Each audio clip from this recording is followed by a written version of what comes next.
हम तो क्या अपना काजल? हाँ, हमसे ब्याह कर ला। हम तो क्या अपना, हम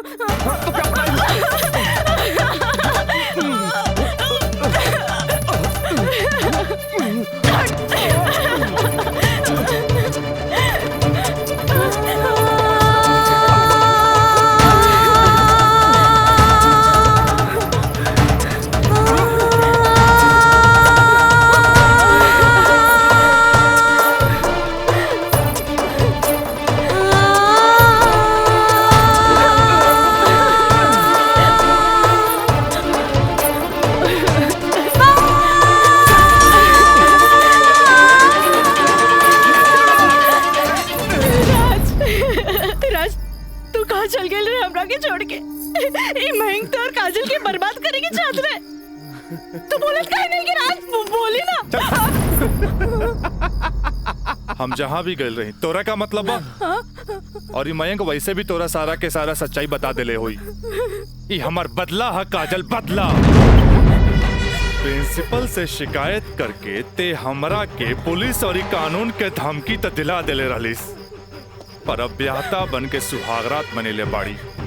एकरा के छेड़खानी और रेप के नाम द नानू दे सकेली। भाभी, भाभी देख ले लो, हम कितना गला फाड़ के चिल्लाता ली, गला फाड़ के चिल्लाता ली। भाभी हमसे ब्याह कर ला, हम तो जिंदगी भर साथ निभाई, लेकिन ना तोहार तो खोपड़िया में औते ना रहल। देख ला। ठीक है, तो कहत आई। हाँ? एक काजल, तू मयंक से ब्याह कर ले। ऐसे भी एकरा हमार जूठन खाए की आदत बा। तू अब बस हमारे को जूठन बारू, जूठन जूठन।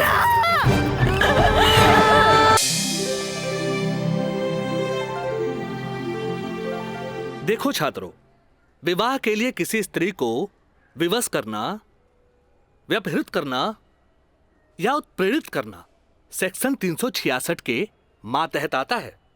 सेक्शन 376 और 375 रेप के लिए है, जिसमें सजा के प्रावधान के बारे में हम आप सबको विस्तृत बता चुके हैं। सर, कृपया हमें 120(b) सेक्शन के बारे में बताएंगे? बैठो काजल,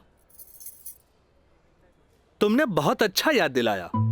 अब तक आप लोग सेक्शन 362 और 361 के अपहरण से संबंधित प्रावधान के बारे में जाना। सेक्शन 120(b) भी 2 या 2 से अधिक व्यक्तियों के द्वारा कोई वैध या अवैध कार्य करने या करवाने को आपराधिक षड्यंत्र कहते हैं। ओह, टाइम इज ओवर। कल इसका विस्तृत ब्यौरा बताएंगे।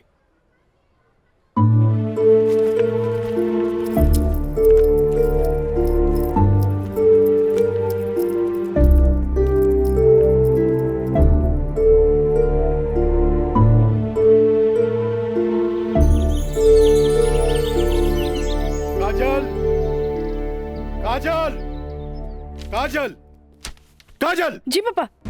ये हम का सुन रहल बानी? तू 2 दिन से कॉलेज नहीं गेलू, आगे पढ़े लिखे के इरादा नहीं का? तू अच्छी तरह से जाने लू के खानदान में ग्रेजुएट से कम पढ़ल लिखल के अनपढ़ गिनल जाला। और तू तो अभी तक ले कॉलेज का मुंह ना देखेलू, खाली एडमिशन भइला। अरे हम कुछ पूछा था, हमरे बात का जवाब दो। पापा, वो कॉलेज में पढ़ाई कम और छेड़छाड़ ज्यादा होला। वाह, बड़ा अच्छा बहाना हो गई ला। आजकल कॉलेज में छेड़छाड़ होके लागल हा। अच्छा ये बताओ, तुहार दादी भी तक कॉलेज जात रही? वो घड़ी इक्का दुक्का लड़की से भी कॉलेज जात रही। और जब तुहार मतारी कॉलेज जाए लगली तो कुछ लड़की लोग जात रहे। वो घड़ी भी तो लड़कन सब छेड़खानी करत रहे।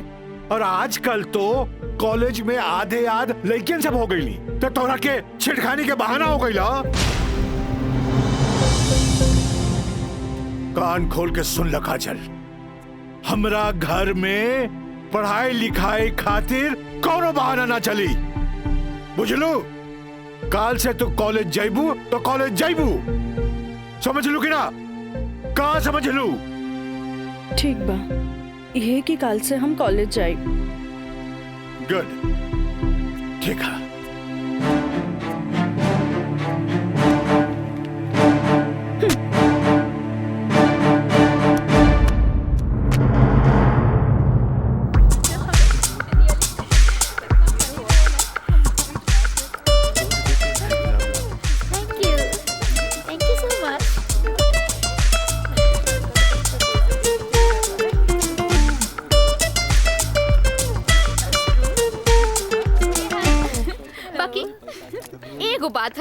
आज रोज डे के मौका पे पूजा तोहर हाथ में 5 गो गुलाब बा, जेमे की 3 गो पीला और 2 गो लाल बा।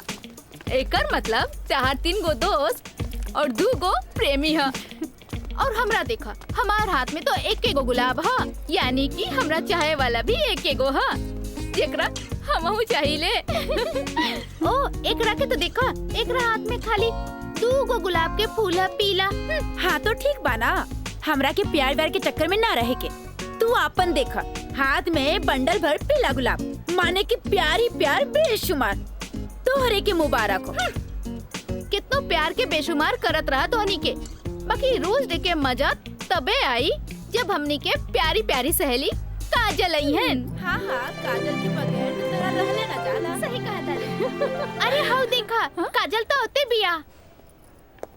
अरे काजल, उन्हें कहा जाता रू? हमनी कखानी से तोहार यहाँ इंतजार करत रही। तोहार तबीयत तो ठीक बना? तू 2 दिन से कॉलेज ना आइलू? तबीयत की कहा है हमार, हम एकदम ठीक बानी, बस मूड ना रहे, यही से हम कॉलेज ना आई नहीं। अच्छा ई बतावा, आज रोज डे पर एकदम तोर हाथ खाली खाली काहे बा? ना कोनो दोस्त ना कोनो प्रेमी? हमरा ई सब में कोनो इंटरेस्ट नहीं है। ई गुलाब के टोकरी तोहरा खातिर भेजले हूँ। ई के भेजले हो? राज बाबू महंग साहब कहले हैं कि लाल गुलाब के टोकरी काजल के दे आवो। देख लू तोहनी के, आज हमारी प्यारी काजल पर कितना सारा प्यार बरसल वो राज बाबू से।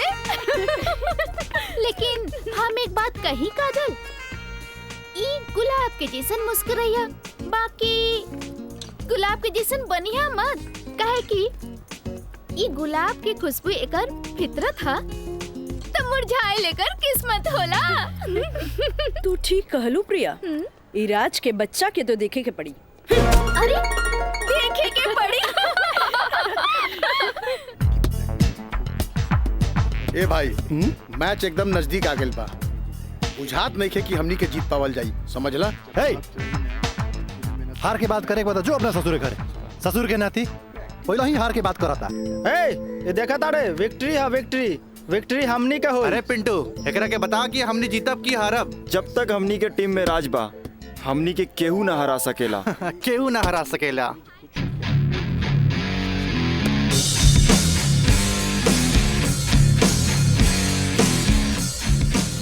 मयंक, हाँ राज, जीत केकर होई? जीत तोहार हुई और के कर हुई। और जीत सिर्फ फुटबॉल में ही ना, प्यार में भी हुई। एक से एक टुकड़ा गुलाब का फूल भिजवा दे रही है। लेकिन यार गुलाब बहुत महंगा हो गया।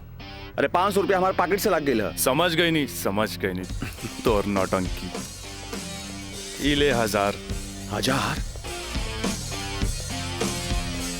पीछे से आवत भी तोहर प्यार और हम चन्नी बाजार। हेलो काजल। हाय, एक सेकंड। चलो लोगिन फैन, मैदाने में अब देखल जाई। हाँ हाँ चला चला। राज, तोहरा हम कैसन लड़की दिखत बानी? शरीफ, अच्छी लड़की। गलत, तोहरा जैसन लड़का खातिर हम एक बहुत ही बदमाश लड़की बानी। अच्छा ई बतावा, टोकरी भर फूल भेजे के का मतलब रहे? मतलब ई की दोस्ती और ई प्यार के फूल ह, एकरा मुरझाए मत दिया। ए काजल, अपना दिल में हमेशा दोस्ती और ई प्यार ला जगह बनैले रहिया। ई जन्नत में बनेला, एक एक वो बिखरे मत दिया। रिश्ता जन्नत में बनेला, बिखरे मत दिया। देखा राज, अब तक हम तोहार हर छेड़खानी के नजरअंदाज करत रही, लेकिन अब टोकरी भर गुलाब के फूल भेज के अपन अमेरिकी दोस्त जमावे लगला।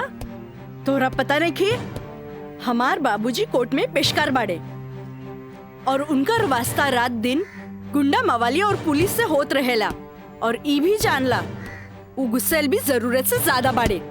वो तो हम तारा के देखते बुझ गलनिया। वो थोड़ा सा हम तारा प्यार मोहब्बत का दिखा देनी, तू तो हमरा के गुंडा मवाली के लाइने में खड़ा कर देलू। देखा, हमरा ना चाहिए ऐसा प्यार व्यार जेकरा खातिर हम अपन सहेली के बीच में मजाक बन जाई। बड़ा खिसियाइल बिया, पट्टे वाला तो नइखे बुझात, पर हमरा भी तो उहे के पटावे में मजा आवेला जब ना पटे वाला होखे।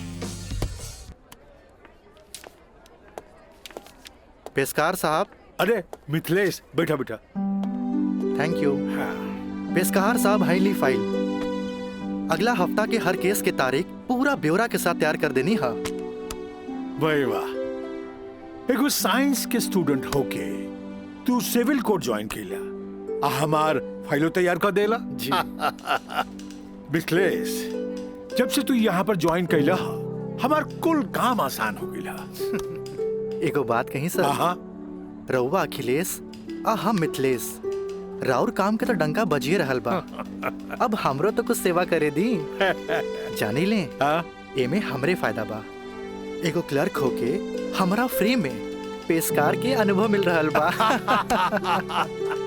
आज ही फाइल तैयार करे में तो तोहरा पूरा दिन लग गेल होई। चला कोनो बात ना, यहाँ से सीधे घर चले के आ खूब बढ़िया नाश्ता करेंगे। आवा। पेशकार साहब, ये हमरो कहे के रहे कि आज रउवे साथे घर चलब। अच्छा। असल में काजल के एग्जाम नजदीक बा। हाँ। से उनका खातिर कुछ नोट्स तैयार कर ले बानी, जे दे भी देव।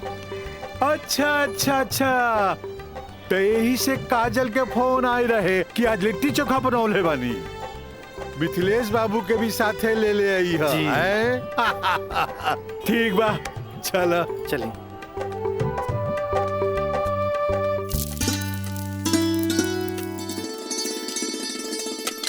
काजल। हाँ माई, बेटा तनी है बैगनवा देख तो।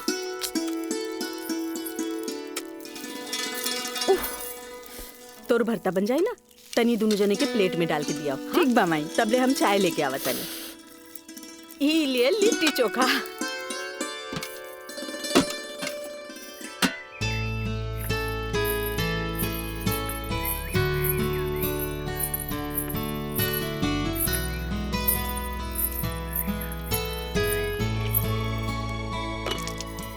का काजल, कैसन बारू? हम ठीक बानी।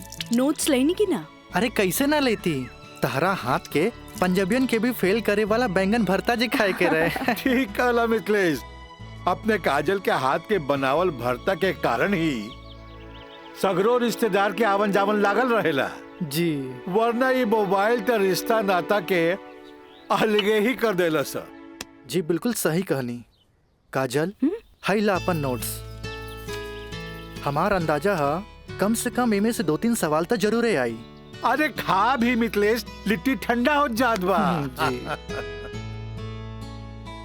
अब ऐसे भी 2 दिन तक लेता ही नोट्स के हाथ लगाए वाला नहीं की, काहे कि 2 दिन के बाद फ्रेंडशिप डे जो आ रहल बा। हाँ। रउआ का समझा फ्रेंडशिप डे? दे 300 रुपया। 300 रुपया? अरे काजल के फ्रेंडशिप बैंड खरीदे के बा। है, और चढ़ाओ अपना बेटी के माथा पर। है फ्रेंडशिप डे, काहे ना कोनो बड़ी सेठ से बियाह कर ले लो। अरे करम में तो पेशकार लिखल रहे, तका करती है? काम आई।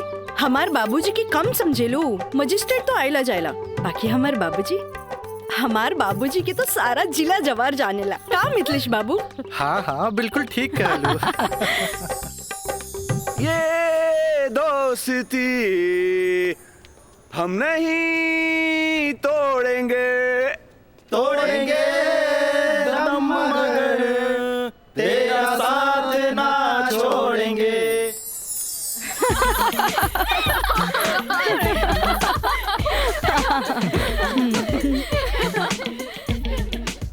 फूल बन के मुस्कुराना भी जिंदगी है, मुस्कुरा के गम भुलाना भी जिंदगी है। क्या बात है। तब मिल मिल के दोस्ती निभाना भी जिंदगी है।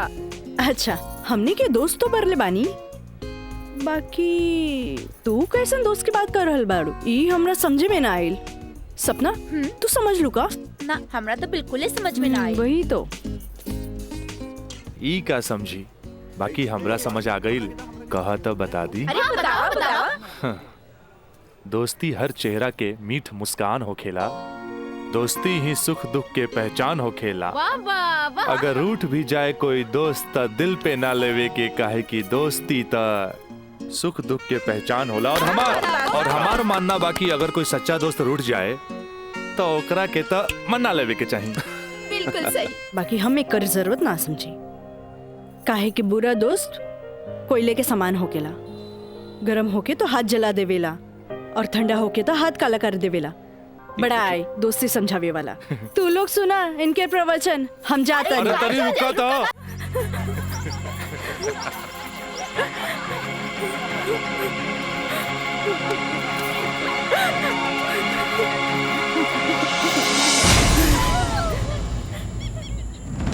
ये काजल, तोरा परेशान होके के जरूरत नहीं खे। खबर भेजवैनी हा, राज आपते हुई। May I coming sir? Yes come in. का बात बस सर, आप हमके बोले नहीं हो? हाँ, ई का सुनतानी हम हो, तोरा जैसे स्टूडेंट के वजह से ही कॉलेज के बदनामी हो जाला। को एजुकेशन के मतलब ही ना हा कि कॉलेज में कोई लड़का लड़की के छेड़खानी करे। लेकिन सर हम कुछ ना सुनने के चाहता नहीं। अब कोई ना कोई स्ट्रिक्ट डिसीजन हमरा लेवे के पड़ी। ठीक बा काजल, तू जा सकेलू। जी सर, थैंक यू। लेकिन सर हम ऐसा क्या कर देनी है कि काजल आपके लगे हमारी शिकायत लेके आ गई है? शुक्र मनावा कि वो हमारा पास आ गईली। अगर पुलिस के पास जईती त सीधे अरेस्ट हो जाता। बुझला, आजकल ऐसा कानून आ गइल बा कि एकरा में बेलो ना मिलेला, सीधे जेल होखेला।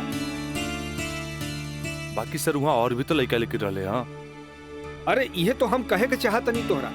और भी लड़की रहे, यह लड़की के छेड़े के का जरूरत रहे? वो पेशकार के बेटी के मामला बढ़ जाइत त का होइत? तोहर बाबूजी के हम काम मुंह दिखैती। आइंदा ख्याल रखी है, तू जा सकेला। ठीक बा सर, थैंक यू। मयंक भाई, बहुत टाइम लगिल प्रिंसिपल के यहाँ। अरे तो आबते हो यहाँ ना। का बात भइल? बड़ा टाइम लागत दला। कहत रहले हाँ, ऐसन के काहे पटावेला जौन शिकायत लेके आवे, ऐसन के पटावा जौन शिकायत ना करे। तो प्रिंसिपल साहब गलत का कहत बड़ा? पता ना काजल में का देख लेले बड़ा कि वही के पीछे भागा जात बड़ा। तोहनी के ना बुझाई, हमरा ओकरे पटावे में मजा आवेला जौना के पटावल मुश्किल बा।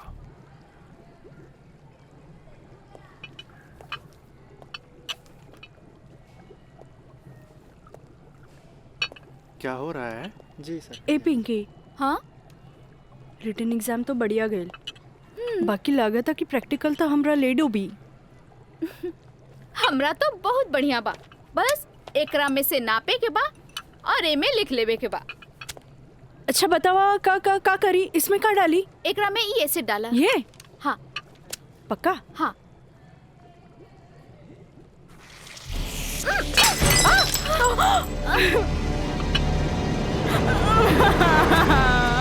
अरे काजल!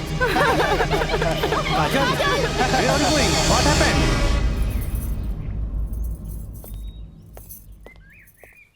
प्रणाम माँ जी। प्रणाम, बैठा। अकेले पेशकार साहब कहाँ रह गइलन? उहे बतावे के बा जे आज उनका कचहरी में देर होखी। अच्छा अच्छा। काजल के आज प्रैक्टिकल के आखिरी एग्जाम रहे, से पूछे के बा कि एग्जाम कैसन गईल। अब देखा बहले तो ऐली ना, कैसन जाए कहा जाए कुछ समझ में नहीं ख्यावत। अभी औते हुई ई देखा। अरे का? अरे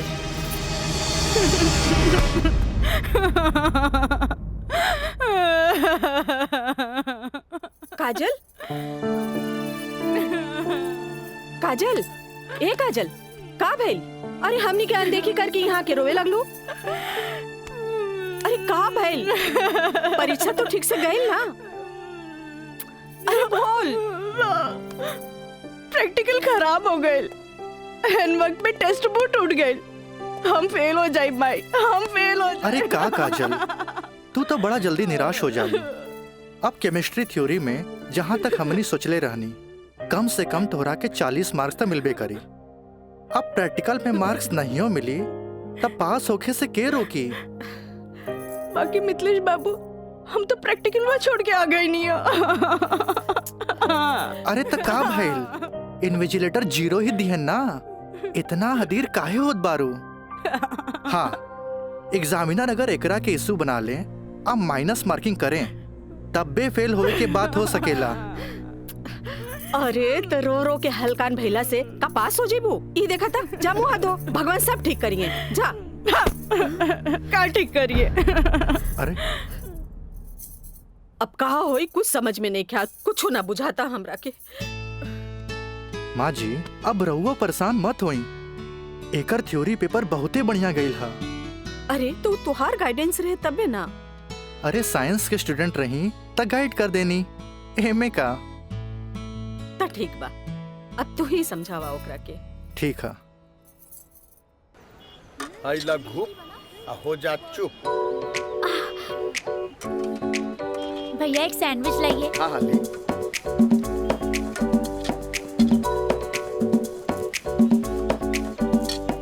मुझे भी तो दो, और तीखा बा। भैया जल्दी से दो ना, मुझे भी। लेकिन छोला थोड़ा ठंडा हो गया ना। अच्छा बा, ठीक बा। भैया रायदा अब हमरा के चाहिए बस। अरे खाना यार, कहे अभी से एग्जाम में फेल हो गए का? हाँ कहे चिंता में बड़ू हो? हाँ चिंता ना रही का तोरा नहीं के। Excuse me girls. काजल, तू तो बुझाता कि अभी लेक हमरा से नाराज बाड़ू। अरे नाराज तो हम हो रही तारा से, पर हमरा हमार दादाजी के सिखावल एगो बात याद आ गई। कोई भले ही बोए तोहरा ला काटा, तू बोए ओकरा ला फूल। देखा काजल, तू तो प्रिंसिपल साहब से जाके हमार शिकायत कर देलू, पर हमरा हमार दादाजी के सिखावल उ बात याद आ गई। भाई तो उनकर पोते नू, हम जकरा चाहिए नू ओकर पूरा ख्याल रखीले, है ना? देखा है ने, और ये बात के पता तोरा बड़ा जल्दी लग जाई, बुझाइल? गर्ल्स, आप लोग के रिजल्ट आ चुकल बा। अच्छा। और ये क्लासरूम में आप लोग के रिपोर्ट कार्ड बांट रहल बा। जाई चल चल चल जल्दी चला। अरे जल्दी चला चल। ए काजल, कांग्रेचुलेशन, आपके केमिस्ट्री के प्रैक्टिकल में 20 में 20 मार्क्स मिलल है। Mister Raj, for your kind information, हम केमिस्ट्री प्रैक्टिकल एग्जाम ही छोड़ देनी है। ऐसे अपन कांग्रेचुलेशन अपने पास रखी। हाँ। Roll number 31। यस सर।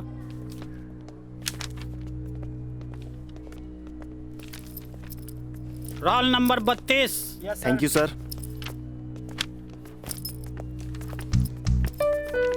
Roll number 33। यस सर। Roll number 34। यस सर। Roll number 35।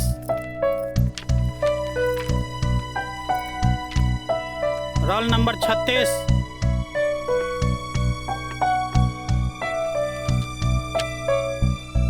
सैंतीस। Roll number 38।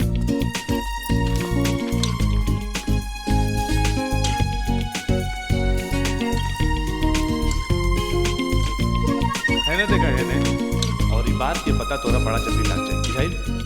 ए पिंकी पूजा, हाँ का ई देखना, हमरा के सच में केमिस्ट्री प्रैक्टिकल में 20 में से 20 मिलल। ये जरूर राज के कारनामा है।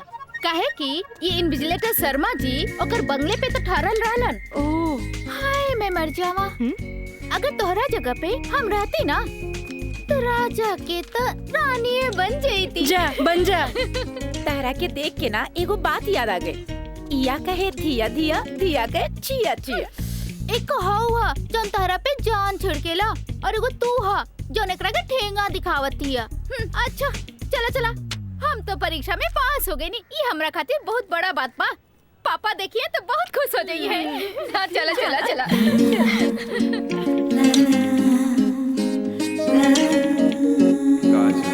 दादाजी के सिखावल एगो बात याद आ गई। कोई भले ही बोए तोहरा ला काटा, तू बोए ओकरा ला फूल। ई ले। अरे भाई, अपोजिट टीम आ गई बा, हमनी के का होई? अरे आ गेल त का भइल हो, अभी तो टाइम बानू मैच में। टाइम बा त का एहिजे बैठ के टाइम पास करबा? ए जब हमनी के मैदान में जाएम नु तो देख के थर्रा जाइलो, ठीक बा? अब चलो जौन होई तो मैदान में देखल जाई, उहे देखल जाई। चलो राज भाई, बॉल दे। तोहनी के इतना हड़बड़ी बना तब बड़ा सन। हम आवाता नहीं। चलो लोग, चलो आवा।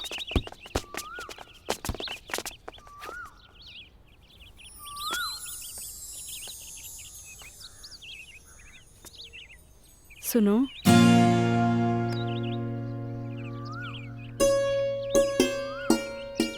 सॉरी राज, हम तोहरा के गलत समझनी, लेकिन तू तो सच में दिल के राजा बाड़ा। और तू ये राजा के दिल के रानी। ए काजल, हम तारा के बहुत चाहेनी। Thanks for chemistry practical marks. WhatsApp number मिली का? व्हाट्सएप? हाँ ठीक बा, ले ली। 8291 71 7752। 8291717752।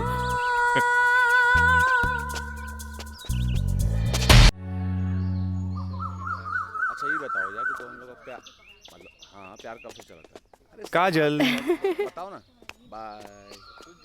काजल, हम दोनों एक दूसरा से प्यार करेले, फिर भी तू हमरा से दूरी बना के काहे रहेलू? राज, हम कोनो ऐसन वैसन लड़की ना है। जब तक शादी ना होखे तब तक हमनी की दूरी बनवले रखे के चाहिए। गुड, तहारी ये आदा हमरा के निक लागेला। हेने सुना? हाँ? देखा राज, तू हमार कोनो फायदा ना उठा पाई बा। एक मिनट, हम आता नहीं।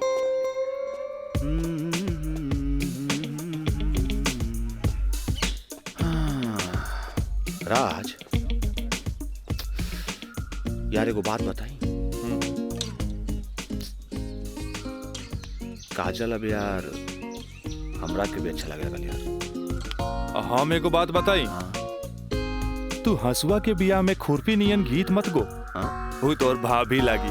का लागी? भाभी। चल।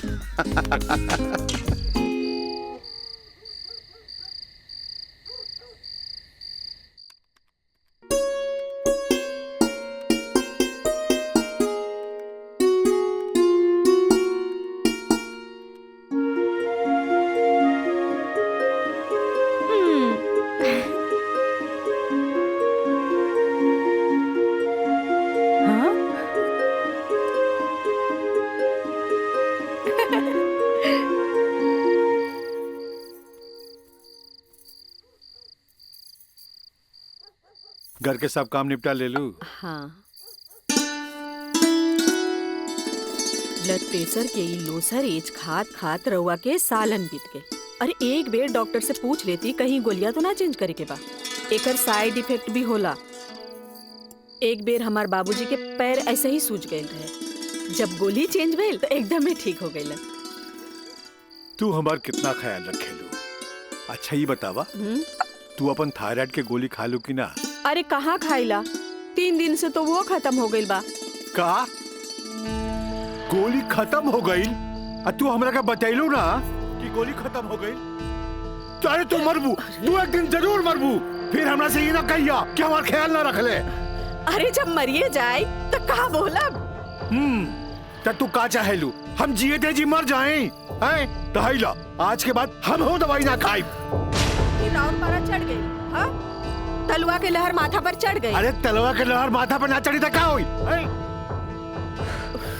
तू दवाई ना खाइबू तब बिस्तर पकड़बू, फिर घर के चूल्हा चौका घर बाहर के देखी? अरे हमरा तो कचहरी के काम से फुर्सते ना मिलेला, फिर बैठ के तुहार सेवा के करी? अरे के करे कहा था सेवा? मत करब, मरे दे, मत ले बापन कचहरी से छुट्टी। तू तो यही चाहता रू कि समाज हमरा के रनवा बन के फिरत देखत रहे। हे भगवान माफ करी हमरा के। अरे तू हमरा के माफ करा। जाई। अब हमरा कोनो जुगाड़ करे के पड़ी। काजल। हाँ काजलवे के माथा चाटी। काजल, काजल जी का करता रू? पढ़ाई करत रही, वो इंटरनेट से कुछ नोट्स लेत रही। ठीक है काजल, तो क्या हमार क्रिया आज से तो हाथ ड्यूटी है कि तू अपना माई के रोज भोरे भोरे थायराइड के गोली देबू। अरे वो तक खुद मरी है और हमने सबके बीमार दी है। कॉलेज जायलू ना? जी बाबूजी। लाइब्रेरी में पढ़ाई खातिर कल संडे है, फिर भी हम जाए। ठीक ना बाबूजी?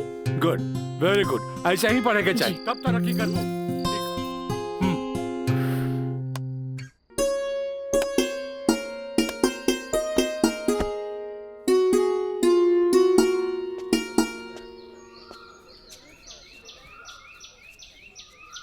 काजल, थैंक यू। काजल, हम दोनों एक दूसरा के बहुत चाहिए, पर जब हम हमरा फ्यूचर के बारे में सोचिले तो हम देखिले कि हमार बाप के पास बहुत दौलत बा। उनकर दौलत के संभालत संभालत हमार जिंदगी गुजर जाई। हमरा ये आम आदमी नियन नौकरी चाकरी करे के फुर्सते ना मिली। अब बस तू हमरा जिंदगी में हमार जीवन साथी बन के आ जा, तो हमार जिंदगी एकदम मजे में गुजर जाई। ए काजल, तू काहे ना अपना बाबूजी से हमरा बारे में बात करेलू? बाबूजी से? ना बाबा ना, हम ना बोल सकेनी। हमार बाबूजी बहुत गुस्सेल बाड़न। वाह भाई वाह, इकलौता बेटी भैला के बाद भी तू अपना बाबूजी से बात न करबू, काहे कि बहुत गुस्सेल बाड़े। और इकलौता बेटा भैला के बाद भी हम अपना बाबूजी से बात ना करब, काहे कि बहुत पैसा वाला बाड़े। ऐसा में तो हमनी के सपना धरल के धरल रह जाई। काजल, काहे ना हमनी के भाग के शादी कर ले जाओ? बिना बतैले भाग के शादी कैसे कर सकेनी? हाँ काजल, हफ्ता भर के तो बात रही। हमनी के भाग के कहीं भी शादी कर लेल जाए और ओकरा बाद अपना अपना बाबूजी के बता देहल जाई। सोचत का बाड़ू, तारा से ऊंच कूल और धनाट घर के हई। जब तू अपना बाबूजी के बतैबू नु तो ना कर पाई है। और हमहू जब हमरा बाप के बताएब कि हम भाग के शादी कर लेले बानी, तो नाहियो चाहते हुए भी तहरा के अपना बहू के रूप में अपना ली है। ए काजल, हम तहरा बिना एक पल भी ना जी सकीले। ठीक बा, हम कोशिश करो। इनु भइल बात। अब छोड़ा हम बाय।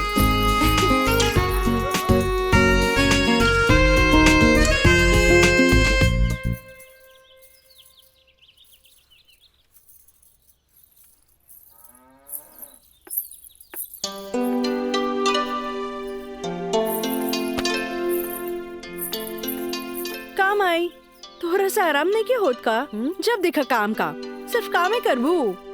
हमारा आराम के छोड़, ई बता हमरा से तोरा के का काम पड़ गई जे हमारा आराम के सोचे लगली? काम आई, हम तो हमेशा सोचनी ना माई। कॉलेज से एक हफ्ता एक्सकर्शन खातिर हमनी के हजारीबाग जाए के बा। हम डैडी से ये बात नहीं के बोल सकत, परमिशन दिला दे ना माई प्लीज। हमरा के मजौवा के समझ ले ली का? हाँ, अरे हमहू ग्रेजुएट बानी। ई होली में तोरा के कौन कॉलेज लेके जाता? होली तो मार्च में पड़ी, अभी तो फरवरी चल रहा बा। एक के हफ्ता की तो बात बा माई, प्लीज माई प्लीज। अच्छा, तोर बाबूजी आज ऑफिस नहीं खे गइलन, मिथिलेश के संगे बैठल बाड़े। कौनो शादी में जाए के बा, चल कोशिश करत है। थैंक यू माई। मिथिलेश, वो कहल जाला ना कि हाकिम के अगाड़ी या घोड़ा के पिछाड़ी ना रहे के चाहिए हैं? मजिस्ट्रेट साहब के इकलौती बेटी के बियाह, यही से हम खुद चलता नहीं तो हम न्योता तोहरे हाथे भिजवा देती। अरे रउआ चलती तो उनको भी खुशी होत। हाँ, लेकिन ई का कहतिया? का कहतिया? अरे कॉलेज टूर पे एक हफ्ता खातिर हजारीबाग जाए चाहतिया। ये एजुकेशनल टूर आके पिकनिक? एजुकेशनल टूर बोली ना। ये तो निम्मन बात हो सर। स्टूडेंट्स के बाहरी दुनिया देखल उतने जरूरी है जितना विषय के ज्ञान। ठीक है, एजुकेशनल टूर होता मैं अलाउ करता नहीं, बाकी नो मटर गस्ते ओनली पढ़ाई। जी पापा। ये बतावा ये सब में कितना खर्चा आई? 2-3 हजार पापा। तू हमारे से 5,000 ले ला, ठीक है? थैंक यू पापा।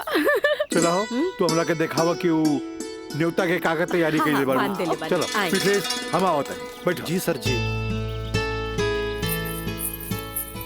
Thank you so much Mithilesh बाबू, अगर रउआ ना बोलती तो ये हरगिज ना मानतन। अरे वो तो हम तुहार मुंह देख के साथ दे देनी। जा मजा करा।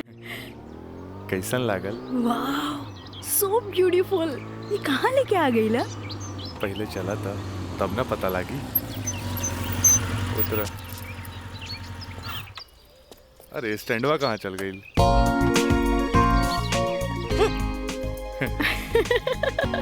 बड़ा धांसू सजीले बा। हाँ चला चली। हाथ तो दा। कहाँ जाएगी है? इधर। हाँ, इधर जगह तो बड़ा झकास बा। क्या यार राज, कब से हम तुम्हारे इंतजार करत बनी, इतना लेट कर दे तू। मयंक, राज, मयंक यहाँ? हाँ, एकरा पहले भेज देनी। इस सारा जे तामझाम बा, इस सब के अरेंजमेंट के करी। यार तो हम लोग का शादी खातिर एक विद्वान पंडित से बात कर ले बानी, और देखा तोहनी के आराम खातिर यहाँ सारा साधन सुविधा मौजूद बा। और हाँ, हनीमून खातिर स्वीट रूम भी बुक कर ले बानी। और देखा अब हम निकलता नहीं, कहे कि हमारा के मंदिर जाए के बा, और मंदिर जाके पूरा शादी का सामग्री लेके आए के बा। बाप रे, इतना सब तैयारी। अरे शादी की करबा, हमार दोस्त राज का शादी बा। गलत बात। शादी होता हमार सपना के शहजादी काजल के राज के साथ। अच्छा देखा यार, जो तो पैसा दिला सब पैसा खत्म हो गए कुल ताम झाम में। ऐसा करा कि तू 25,000 रुपया और दे दा, काहे कि बहुत सारा काम बाकी बाबी। पैसा के कौन बात भाई, ई ले। अगर बाबूजी अगर ये शादी करे थे नु तो लाख के खर्चा लाखों में चल जाई। दोस्त महिम रिश्तेदार पूरा शहर के बुलाई थे। और वैसे भी तो बाबूजी जब रिसेप्शन पार्टी दी है तो जाई खर्चा बढ़ी। अच्छा हम निकल रहे हैं, बहुत सारा काम बाकी बा। ठीक बा, तू लोग आराम कर। चलो बाय बाय बाय। तो काजल अब तक गला लगईबू नु यहाँ तो यहाँ के जाना था हमनी के। ओ Raj, I love you. I love you too. जुबान निकालिए, बंद कीजिए। ठीक है।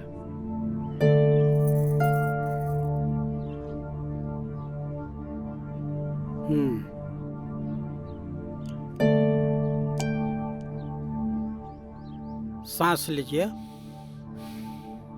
और जोर से।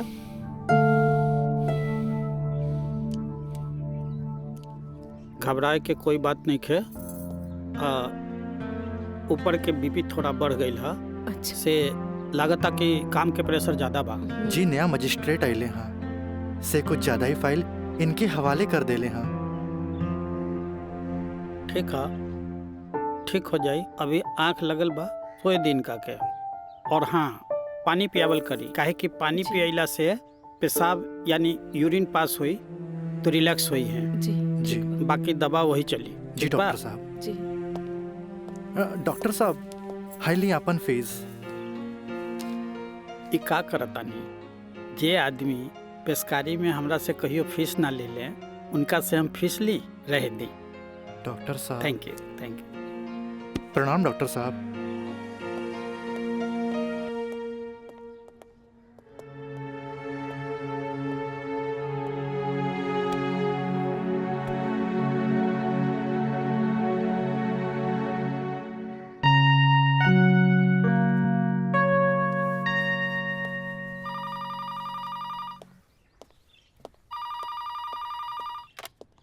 हेलो, हम काजल बोले तानी।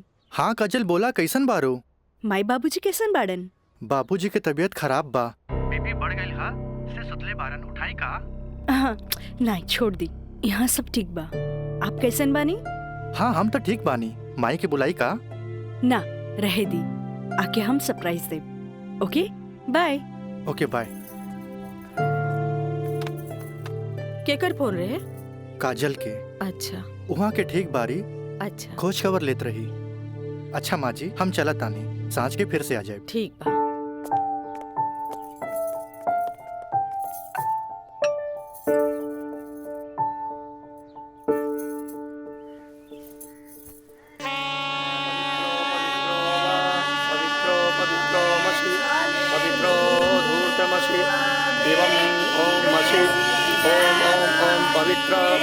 पवित्राः केशवाय माधवाय सर्वेश्वराय अपितु स्वाहा तत्पुरुषाय स्वाहा।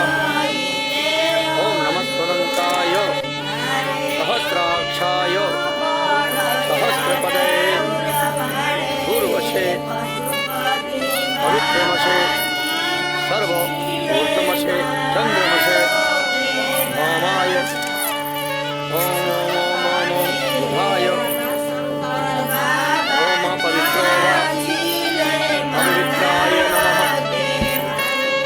पवित्रे नमः पवित्रे नमः सत्पुरुषाय सर्वेश्वराय नमो नमः ऊर्ध्वमस्ते पवित्रमस्ते सर्वमस्ते ऊर्ध्वमस्ते ऊर्ध्वं पवित्रं सत्पुरुषाय ओम अंबिकाय अंबिके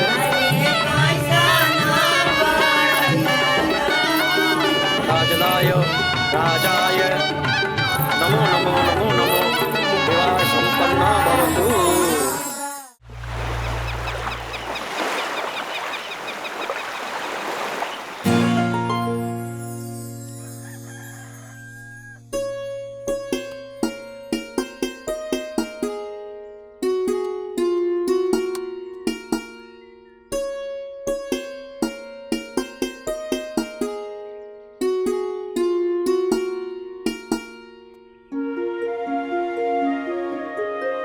काजल काजल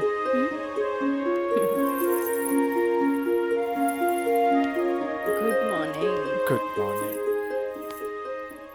उठे के मन तो हमरो ना करत रहे, पर खाली सुतल रहला से जिंदगी ना नु चली। चाय ले लो। हैं? गर्मा गर्म चाय मयंक अपने हाथ से बने ले बन। ए ओ कुछ ना, सिर्फ भाभी खातिर और ई गर्मा गर्म चाय। काजल इस शादी ब्याह में कुछ ज्यादा खर्चा हो गई। हमरा घरे जाए के पड़ी। वो कहा कि अपने बाप से कुछ पैसा भी ले ले और उनका के इस शादी ब्याह के बारे में बता के पटा भी ले। आखिर तेहरा के ले जाके उनका आशीर्वाद भी तो दिलावे के बा। लेकिन तबले हम कहाँ रहब? अरे यहाँ रहबू, तहारी देवर बानू मयंक। हाँ? का मयंक भाभी के ख्याल रखबे ना? बिल्कुल बिल्कुल ख्याल रखब। ये ले पैसा। अरे और वाह। यहाँ के सब बिल उल चुका दिए। बिल्कुल भाभी टेंशन ले लगा, कोनो जरूरत नहीं के, हम बगल वाला कमरा में बाड़ी। और हाँ तू चाय पी के फटाफट फ्रेश हो जा और जन खाए पिए गई ऑर्डर दे दिया। ठीक ठीक बा। और हम रात के छोड़ के यूं आवता नहीं। तू चल, हम आवता नहीं। चल। ए काजल, अरे हैने आवा। कल साझे लिख के तो बात बा, हम यूं गई नहीं यूं आई नहीं। और वैसे भी अब तहरा बिना हमार मन कहा लागी। अब जाई भी और जल्दी आई। ठीक बा।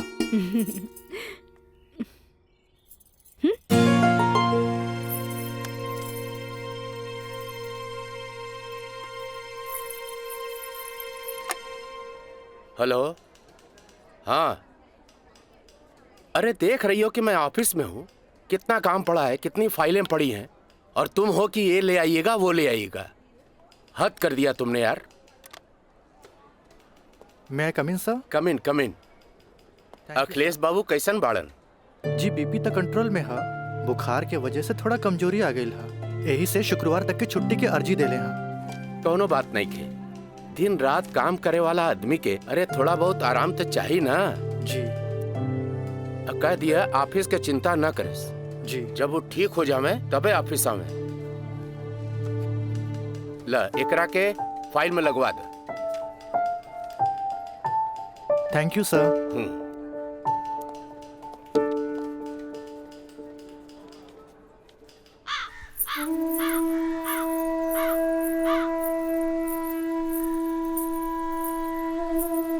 अरे भाभी आइए बेटी। भाभी क्या बात बा, बड़ा परेशान लागत बानी?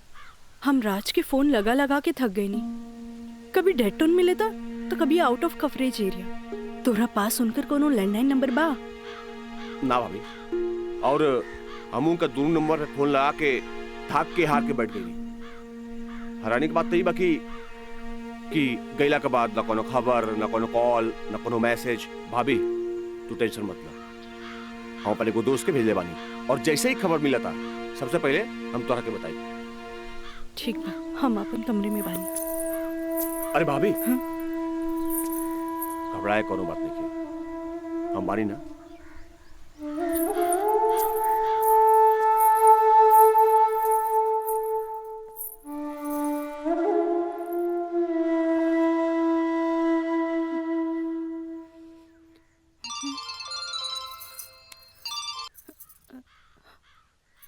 काजल, ट्रिप कैसन जा रहल बा? ट्रिप ठीक बा। का बात बा? तोहार आवाज में खनक नहीं खे? नहीं नहीं, ऐसा कोनो बात नहीं खे। हमार मतलब सब ठीक बा।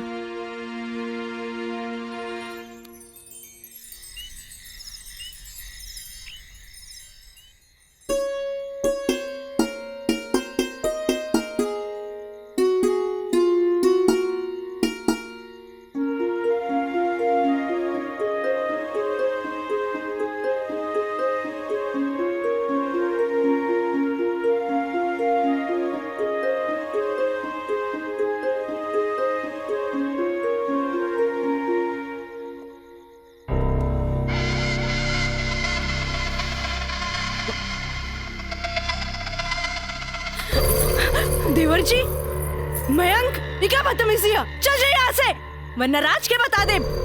किसे? राज से? राज से?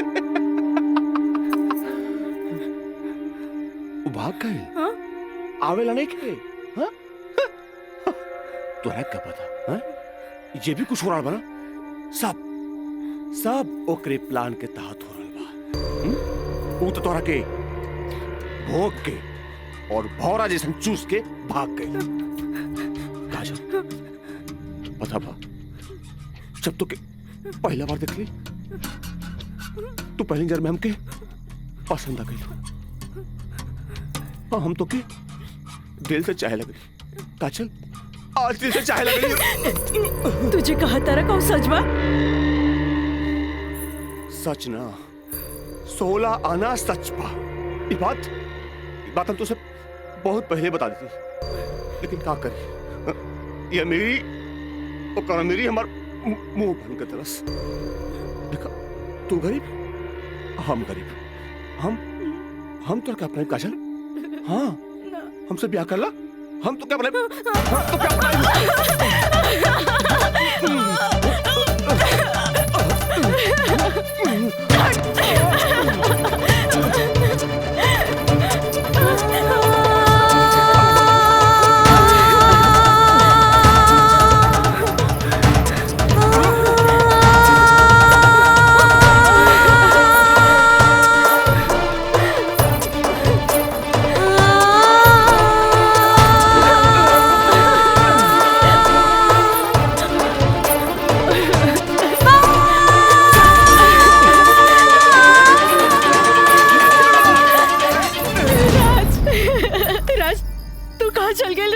छोड़ के ये मयंक तो और काजल के बर्बाद करेंगे चाहते रहे। तू बोले काहे नहीं कि राज बोली ना। हम जहाँ भी गए रही तोरा का मतलब बा, और ये मयंक वैसे भी तोरा सारा के सारा सच्चाई बता देले होई। ये हमार बदला है काजल, बदला। प्रिंसिपल से शिकायत करके ते हमरा के पुलिस और कानून के धमकी त दिला देले रहलिस, पर अब ब्याहता बन के सुहागरात मनेले बाड़ी। एकरा के छेड़खानी और रेप के नाम द नानू दे सकेली। भाभी, भाभी, देख ले लो, हम कितना गला फाड़ के चिल्लाता ली, गला फाड़ के चिल्लाता ली। भाभी, हमसे ब्याह कर ला, हम तो जिंदगी भर साथ निभाए, लेकिन ना तोहार तो खोपड़िया में औते ना रहल। देख ला। ठीक है, तो कहा था ही। हाँ? एका चल, तू मयंक से ब्याह कर ले। ऐसे भी एकरा हमार जूठन खाए की आदत बा। तू अब बस हमारे को जूठन बारू, जूठन जूठन।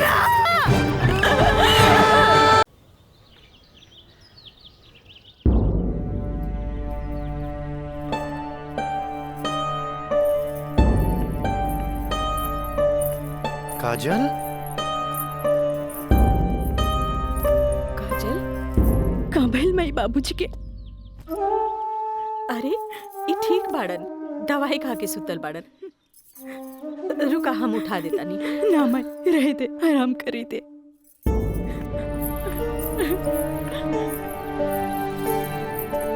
काजल, का भइल सर? सर का भइल?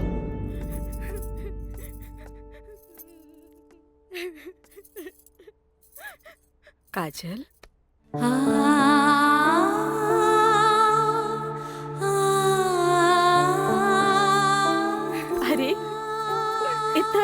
कोनो जरूरत नहीं के बिना। तोर बाबूजी ठीक बाड़न। अरे वो तो बुखार के कारण ब्लड प्रेशर बढ़ गई रहे। इतना परेशान मत हो, इतना परेशान मत हो। माई हमरा से बहुत बड़का गलती हो गई। हम एक्सकर्शन में ना गए रहे, बल्कि हम अपन बॉयफ्रेंड के साथ गए रही और वो हमरा के दगा दे गए।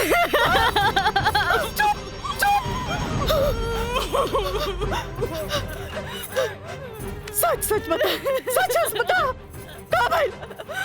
तू ठीक तो बाड़ी ना? तू ठीक तो बाड़ी ना?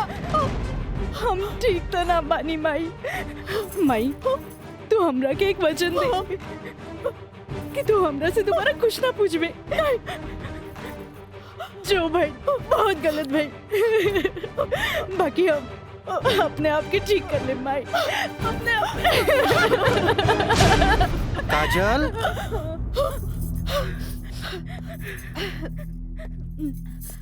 काजल, बाबूजी तोरा के बुलावत आ रहे। चल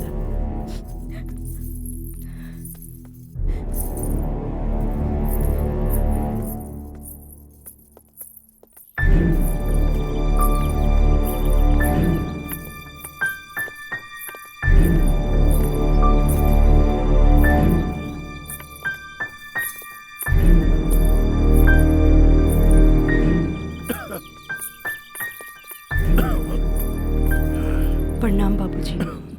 अब तबीयत कैसन बा? आ गइलू बेटा? ठीक है बा। तू बतावा तो ट्रिप कैसन रहा और अब आगे पढ़े के का प्लान बा बेटा?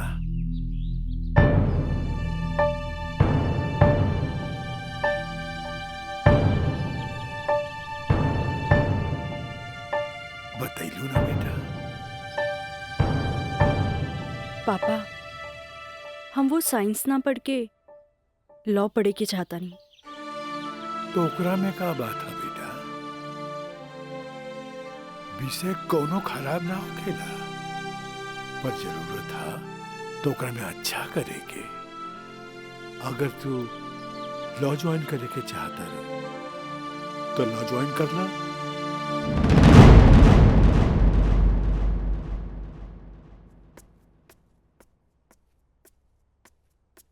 का काजल बेटिया, तबीयत ठीक बानो? क्लास कब के खत्म हो गई? तू बैठल वारू बंद करे के रहे।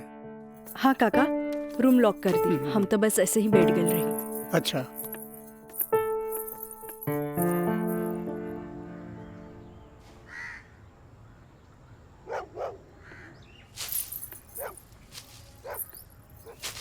काका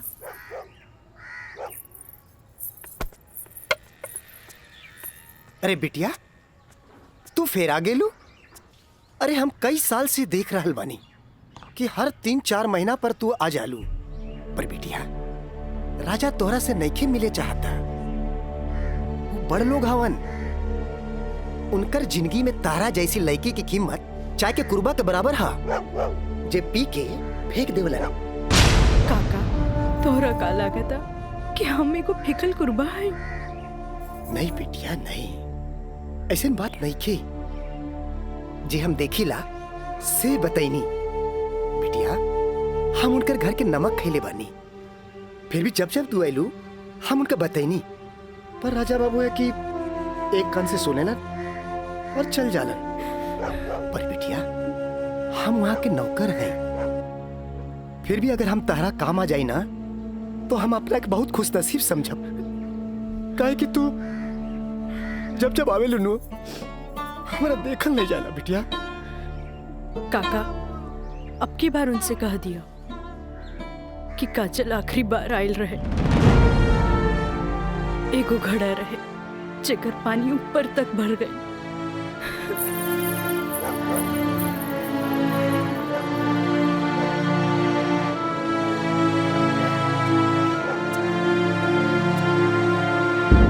मैडम जी ये कुछ बिल है, कारपेंटर बिल है, ये टेलीफोन बिल है और ये लाइट बिल है और कुछ वगैरह वगैरह काफी बिल है, आप देख लीजिए। माँ, ये मैनेजर साहब तारा के महीना भर के बिल और खर्चा के हिसाब दे देले। अब तू उठबू, उठ के जईबू, अलमीरा खोलबू, चेक निकलबू, फेन आके बैठबू, तब साइन करबू। हमरा माई के कितना काम करे के पड़ी। यही ला हम सोचने की काहे न चेकबुक वाले के हम ही आ जाई। नीमन कैला।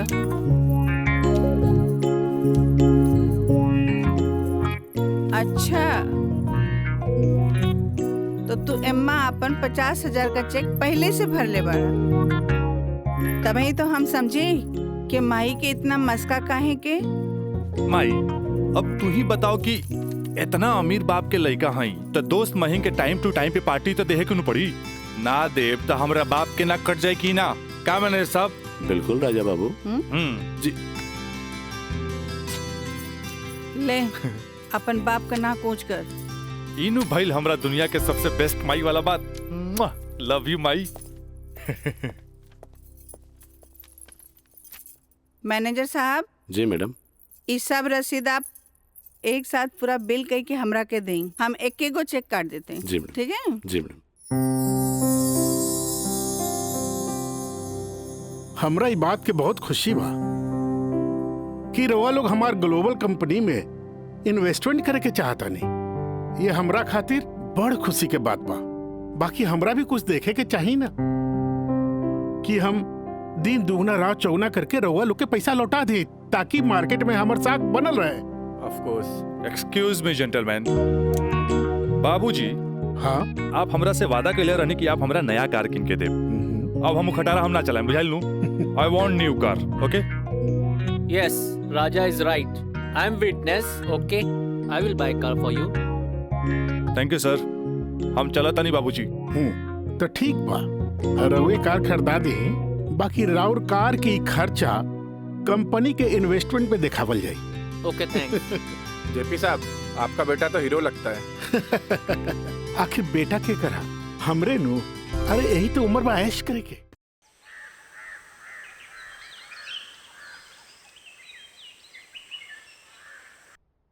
काजल जी।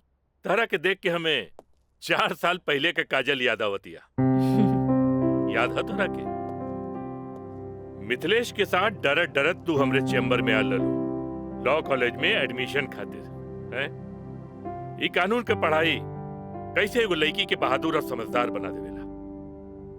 काजल, हम चाहता नहीं कि पहला केस तू खुद अपने लड़ा। कैसन रहे? लेकिन सर। तू घबरा मत। हम तारा बारे में केहू से कुछो न कहनी है। देखा, ये वकील लोग अपने क्लाइंट का सीक्रेसी अपने साथे चिता में ले जाला। बैठा। हाँ, तो केस ये है कि मुवक्किल एक गरीब लड़की है जेकरा के शादी का झांसा दे के पहले भोगल गई और बाद में जूठन की तरफ फेंक दी। वो दहेज के केस न कर सकत रहे काहे कि वो गरीब रहे। वो रेप के केस न कर सकत रहे काहे कि वो अपने घर वाले के मुंह पर कालिक न पोते के चाहते। वो प्रताड़ना का केस भी न कर सकत रहे काहे कि वो घर में कब्बो रहली नहीं।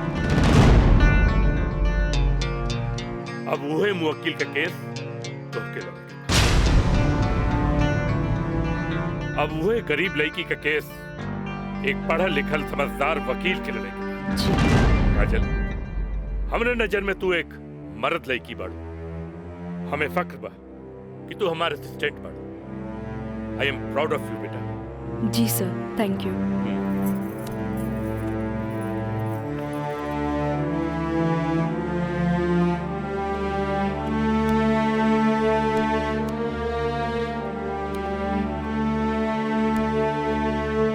बाबूजी, लड़की हर मोड़ पे डरत रहेली। अकेले होके तो सुनसान से डर, भीड़ में होके तो लोगन के डर, जब हवा उड़े तो दुपट्टा उड़े के डर, केहू घूरे तो ओकरा आग के डर, बचपन में माई बाप के डर, बड़ होके तो भाई से डर, सिर्फ डरत रहेली, तब तक डरत रहेली जब तक ओकरा जीवन साथी ना मिल जाए। और हमार जीवन साथी तो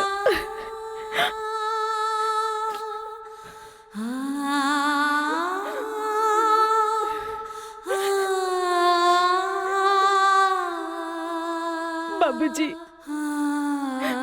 आज हमार पहला केस बा, राउर आशीर्वाद चाहिए। काजल, माई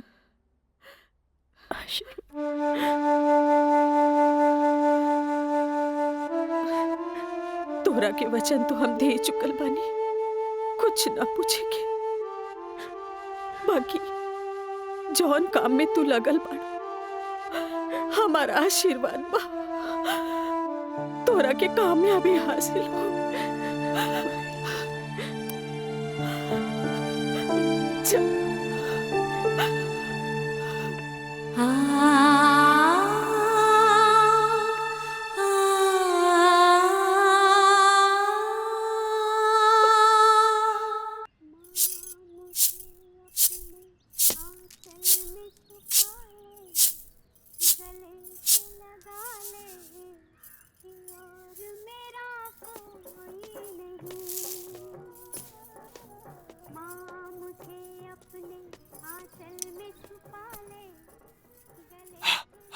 माई, हमरा के 7,000 रुपया चाहिए, नौकरी का फार्म भरे के बा।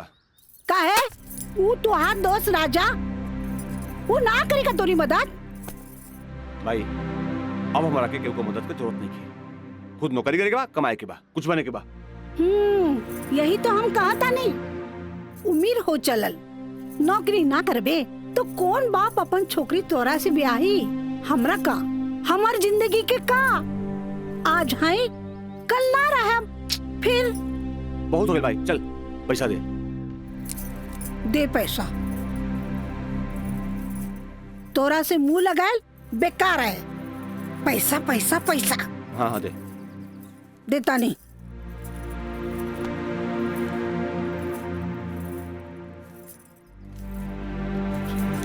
कितना? हम गिन ले ली, दे 500 और दे। ना नहीं, 500 और दे। का है? 3,500 चाहिए। देनी ना। चल अब ठीक काहे मांगता रे? चल जा, पैसा चाहिए। एक बात कही, तू दुनिया का सबसे अच्छा माई है। चल मैं चलता रही।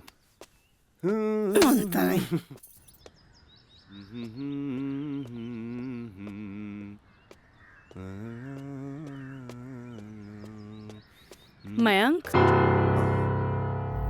काजल, तू इतना दिन बाद यहाँ? हमरा तोरा से कुछ बात करे के बा। चलो घर बैठा। यहाँ ना, चलो कॉफी डे में बैठल जाए। Coffee day? अरे सोचा मत, हम पियाई कॉफी तोरा। चलो ठीक। चलो।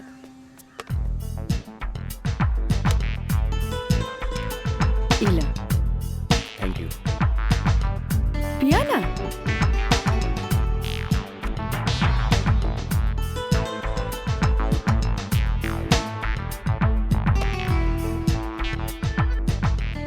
काजल, आज तोरा के यहाँ देख के बहुत अच्छा लगा था। और एक बार बताई, पिछले 4 साल में कौनो ऐसा दिन ना गुजरल, कौनो ऐसा पल ना गुजरल जिसमें तुके याद ना कैलो। अच्छा कुछ छोड़ा, ये बताओ कि आज हमार किससे याद है? पहले हम अपन अतीत से लड़त रही, लेकिन अब हमरा लागता कि हमें सेटल हो जाए के चाहिए। बाकी तो ही बा कि के अपना ही हमरा के। अगर तुके प्रॉब्लम ना होके तो हम तोहरा के अपनाए। लेकिन हम गरीब हैं। अरे तो हम कौन अमीर बानी? हम तो गरीब बानी। हम और तू चाहिए तो अमीर हो सकत हैं। वो कैसे? हमार साथ दे के।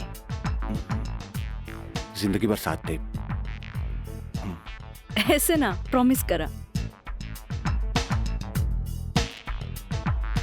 प्रॉमिस। चला। चला। हाँ।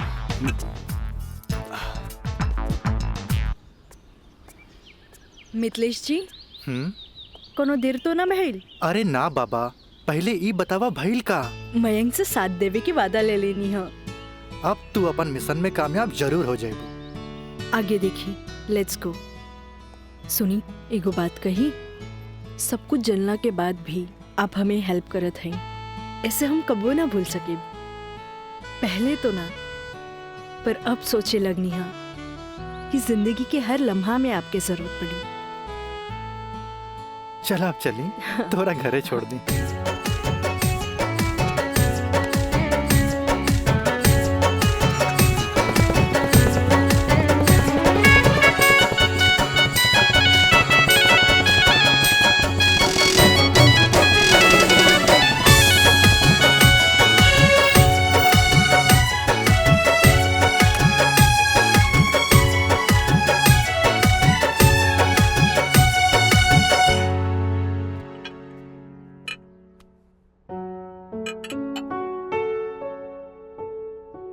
सुनी, एगो बात कही, सब कुछ जानला के बाद भी आप हमें हेल्प करत हैं, ऐसे हम कबो ना भूल सके।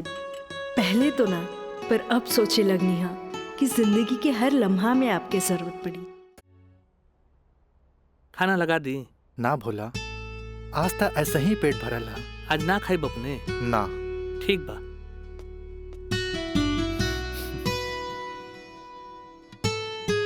मैं पंडित देवी दत्त शर्मा। का कहनी है? देवी दत्त शर्मा।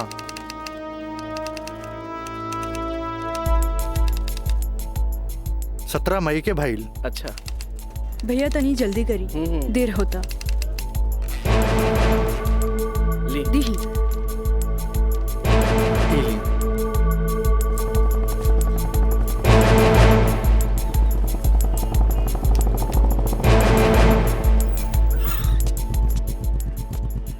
आ गए नहीं टाइप करा के? जी। लाइन दस्तखत हम कर दी। एली।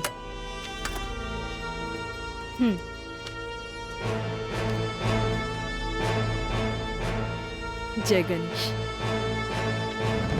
ई कामता हो गई। अब बैंक के दस्तखत लेवे के पड़ी। वो आप हमरा पे छोड़ दी, वो हम ले ले। ठीक है।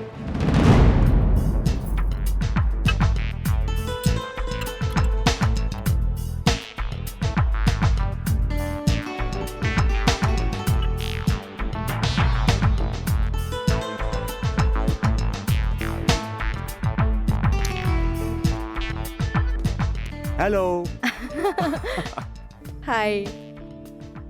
सॉरी यार, आवे में थोड़ा लेट हो गया। अच्छा यही देखा, हम तोरा खातिर काले कैल बने। अच्छा पहले चाय पिया। इला।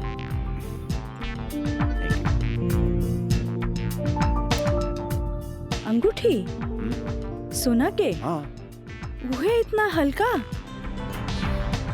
मन तरह की हीरा के लेके आई थी, लेकिन का करी, पैसा का तंगी। अच्छा ई बतावा, खुशहाल जिंदगी जिए खातिर तोहरा कितना पैसा चाहिए? 20 लाख। अगर हम तोहरा पूरी 50 लाख दी तो कैसन रही? वैसे ही रही। समझ ला, अनार की आंख मिल गई। तो चला फटाफट ई पेपर पे साइन कर दे। अरे पढ़ा मत, यही से हमनी करोड़पति बन जाए। हाँ, हाँ ल। ठीक है। डॉलर भी कदम तो गिरब तो हर बहिया में ना।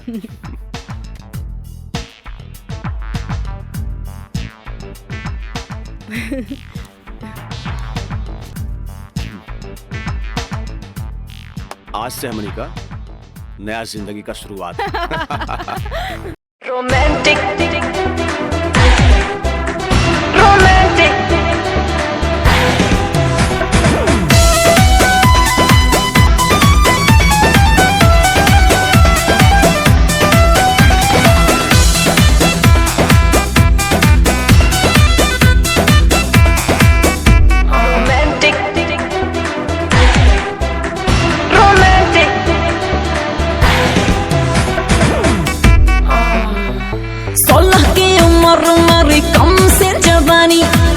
रही हूँ ऐसा मुंडा जो हो खानदानी। हाँ 16 की उम्र मेरी कम से जवानी, खोज रही हूँ ऐसा मुंडा जो हो खानदानी। इंग्लिश नहीं चलेगा ना चलेगा हॉटी, तो कैसा चलेगा? रोमांटिक रोमांटिक रोमांटिक रोमांटिक मर्द से करूंगी मैं शादी, तभी तो साले साले बढ़ेगा आबादी। रोमांटिक मर्द से करूंगी मैं शादी। मीना, मंजू, रेखा, कस्तूरी के डांस देख के कुछ समझ में आयल? अरे सरकार के देख के बाजार बदल जाला, बाजार के देख के साहूकार बदल जाला, आ घोड़ा के देख के सवार बदल जाला, शिकारी के देख के शिकार बदल जाला। ऐसे ही मेहमानों के बदले पे सत्कार कभी बदल देवे के चाहिए। अरे पहले के जमाना कुछ और रहे कि मर्द नाजो आदा पर लुट जात रहे, लेकिन अब जमाना बदल चुकल बा। आज के जमाना के मर्द सबके कमर तोड़ नाच पसंद आवेला। जितने कमर हिलेबू और सीना झटकईबू, मर्द उतने जल्द तोहर दीवाना हो जाए। दिखाओ करके। अरे ऐसे ना, ये देखो। कस्तूरी बाई, कस्तूरी बाई। चाहे नसीब चाहे नसीब तक लिया। बहुत दिन बाद तशरीफ लेनी राजा बाबू। भला ऐसे भी केहू केकरो भूल जाला। आए बैठ।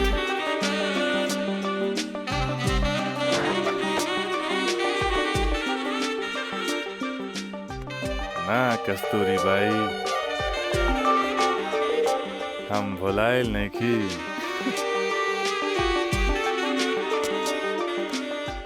वो तो बस हमार शादी होके वाला बा, ओकरे तैयारी खातिर हम अपना माई के संगे खरीदारी में बिजी रही। फुर्सत पाते तहरा लगे आ गई नहीं। अच्छा एगो बात बतावा, कौनो बेहतरीन डांसर बा हमरा बियाह में नाचे खातिर? बानो एगो नया परिंदा बा। हाँ। मंजू, राजा बाबू का उहाँ ले जा जहाँ आज निराली का प्रोग्राम होता। आई जाए।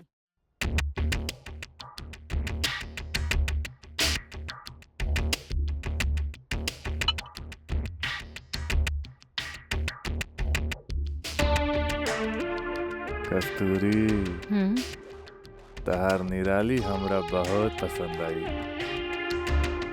पसंद तो आ गल राजा बाबू, लेकिन ओकर रेट तनिक कड़क बा। पूरा 5 लाख लेतिया। लाख 2 लाख तो हम तहरा पे ऐसे ही उड़ा दिला, तब 5 लाख कौन बड़का चीज बा?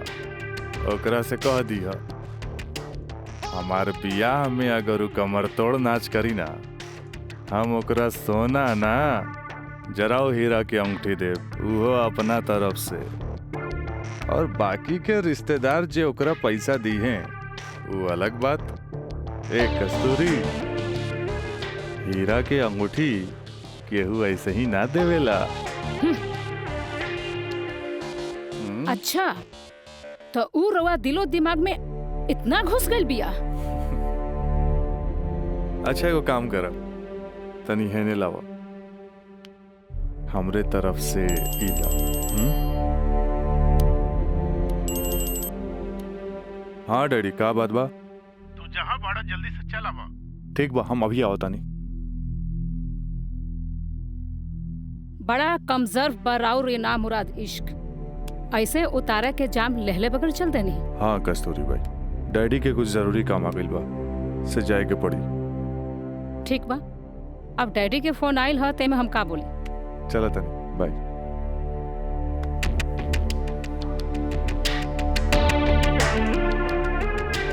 हीरा के अंगूठी तो दे गई, लेकिन तेरा दिल में गड़ल निराली के तीर निकाले के पड़े।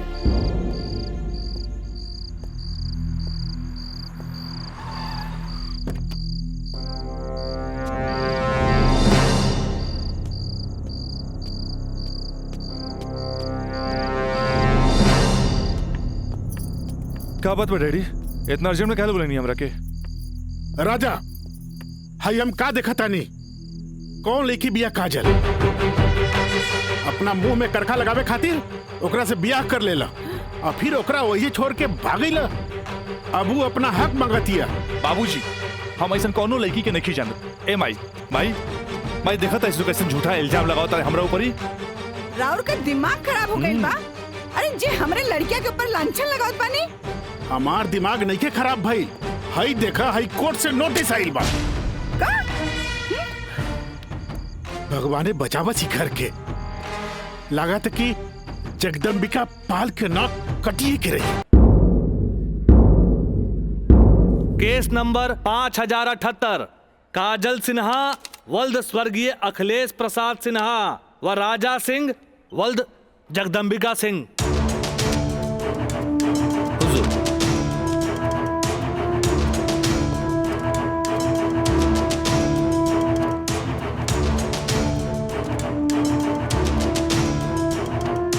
सर एफिडेविट के कर गवाहन के। अच्छा ठीक है, चल बेटा। मिलॉर्ड, असल में ये एक अमीर आदमी के प्रताड़ित करे वाला केस है। साथ में पढ़े वाला 2 बालिग दोस्त के आपन मर्जी से हम बिस्तर होए के केस है। I object milord. हमार फाजिल दोस्त एकदम बेकार का बात कर रहा बड़न। सच्चाई तो यही है कि हमार मुवक्किल काजल का बिया राजा के साथे बाकायदा मंदिर में भैल रहे और यह 2 गवाहन के एफिडेविट। एगो राजा का सबसे खास दोस्त मयंक और दूसर बियाह कराए वाला पंडित। आप देख लें। 4 साल बाद हमार फाजिल दोस्त के मुवक्किल कहाँ रहले? सच्चाई तो ई बा जज साहब कि हमार मुवक्किल राजा के शादी रोक के रुपया ऐठे के एगो षड्यंत्र बा। षड्यंत्र। शादी? कैसन शादी? अरे राजा का शादी तो पहले ही हो चुकल बा। अगर दोबारा शादी भइल ना तो तोहार मुवक्किल जेल जाई, जेल। बस जज साहब बस। हमू इनका से यही पूछा तानी कि आखिर ये किस्सा 4 साल बाद ही काहे उठावल गई, बताई? हम बतावा तानी जज साहब।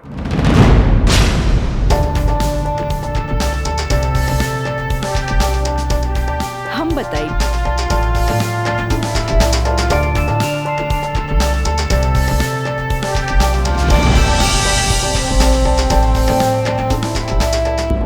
मिलॉर्ड, हम चाहे कि ये केस हम खुद लड़ी। ई रहल हमार बार ऑफ अटॉर्नी के रजिस्ट्रेशन।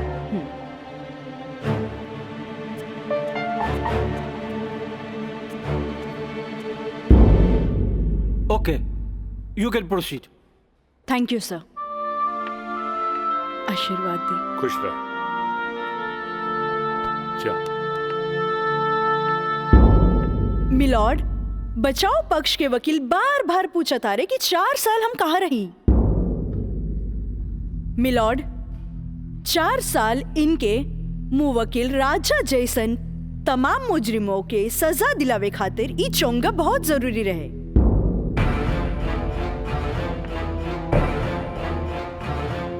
मिस्टर हैदर काज़मी साहब, अब समझ में आयल कि 4 साल हम कहाँ रही कि और डिटेल बतावे के पड़ी। तो मिलॉर्ड, हम केस के स्टडी खातिर हमरा के कुछ समय चाहिए। हाँ,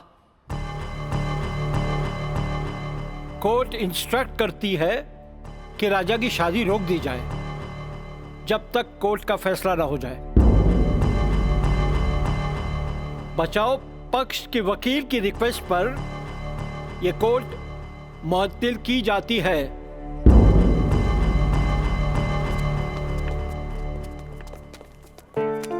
बहुत सही किया। देख के घबरा गई, तुरंत चल गया। बहुत अच्छा। ए वकील साहब, कोर्ट से समय काहे ले लेनी हो? तका करती तू हमरा के बतेबो ना कैला कि लड़की खुद वकील बिया। अरे तय से आपके का फर्क पड़ी? तू का समझबा कि हमरा का फर्क पड़ी?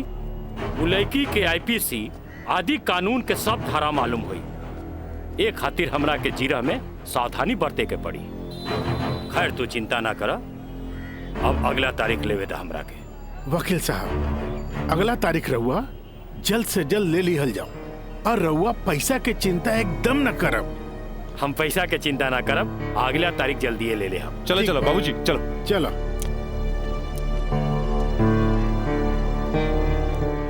हेलो, हाँ, अब फिक्र करे के बात नहीं के। अरे तहार काम हो जाई, हम समझ गए नहीं, एकदम में समझ गए नहीं। हाँ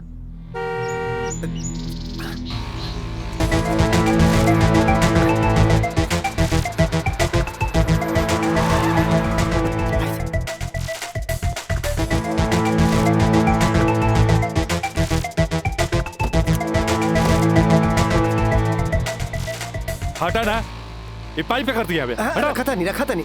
हाँ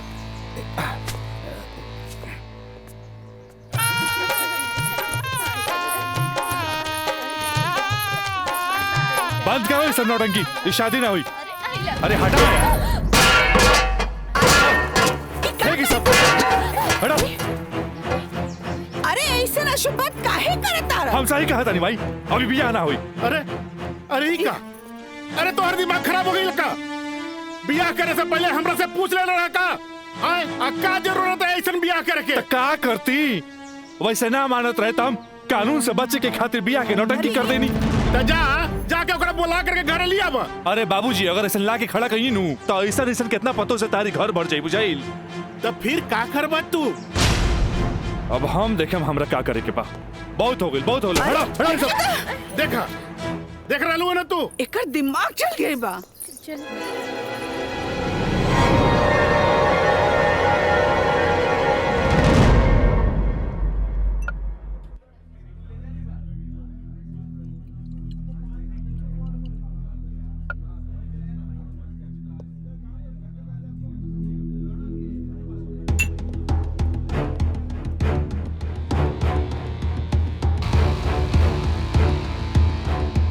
बोला राज, क्या बात बा? पहले पेक तब भी बहुत दिन का बाद मिलल बा।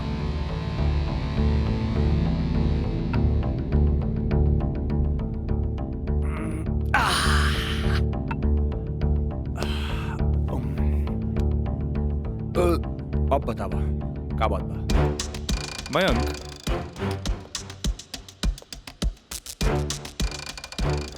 भाई तोरा अपन बयान बदले के पड़ी। एफिडेविट के बाद भी? दोस्ती खातिर।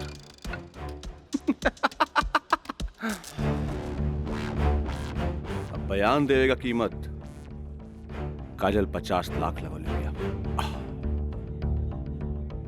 बयान बदले के बाद बयान बदले का कीमत 1 करोड़। 1 करोड़? यस, 1 करोड़। कहे से कि हमरा काजल से ब्याह करके सेटल भी होके के बाद, और हम तोरा जैसा अमीर त नहीं की। और हाँ, अगर डीलिंग मंजूर होके तो तारीख से पहले आ जाइए। अच्छा, हम चलत नहीं।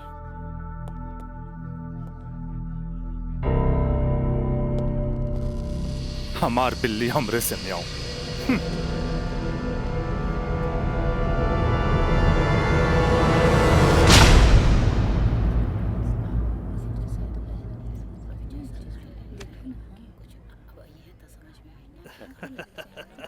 आज हम ही जीतब। केस बहुत बढ़िया बा। Order order. बचाव पक्ष अपनी बात रख सकते हैं। योर ऑनर, बचाव पक्ष के हमार मुवक्किल राजा के हम कटघरा में बुलावल चाहब। ओके, यू कैन।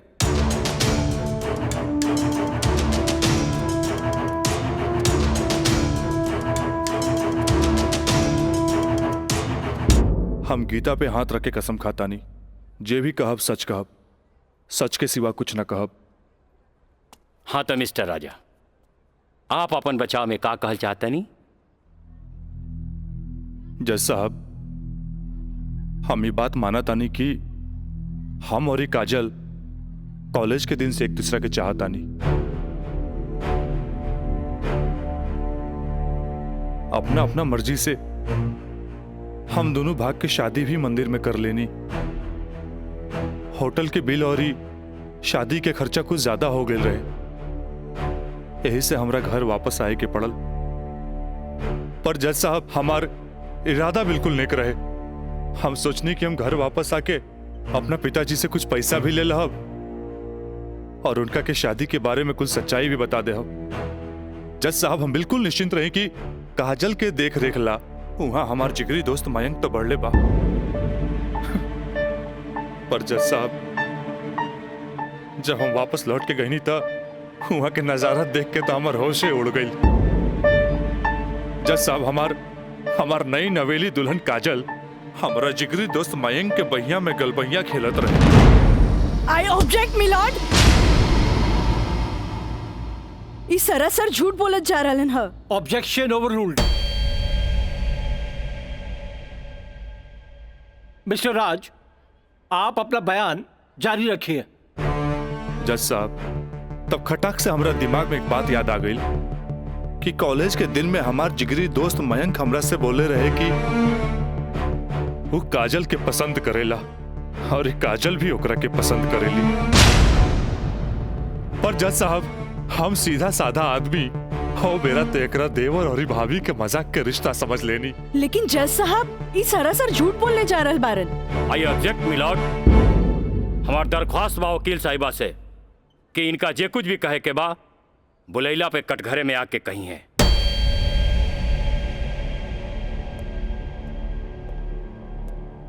आप कंटिन्यू कर सकते हैं मिस्टर राज। जज साहब कोई भी आदमी अपना बीवी के केहू दूसरा के बहिया में देखी तो ओकरा मन मस्तिष्क पर का गुजरी ये आप अच्छे से समझ सकीले जज साहब। मिलॉर्ड ई सरासर झूठ के पुलिंदा आपके सामने रखल जा रहल बा। कोर्ट के गुमराह करे की कोशिश करी जा रहल बा। तया पानी ना कोर्ट के सही रास्ता दिखावे वाली। अरे घबराई ना, जल्दी ही रहुओ के बयान देवे के समय मिली।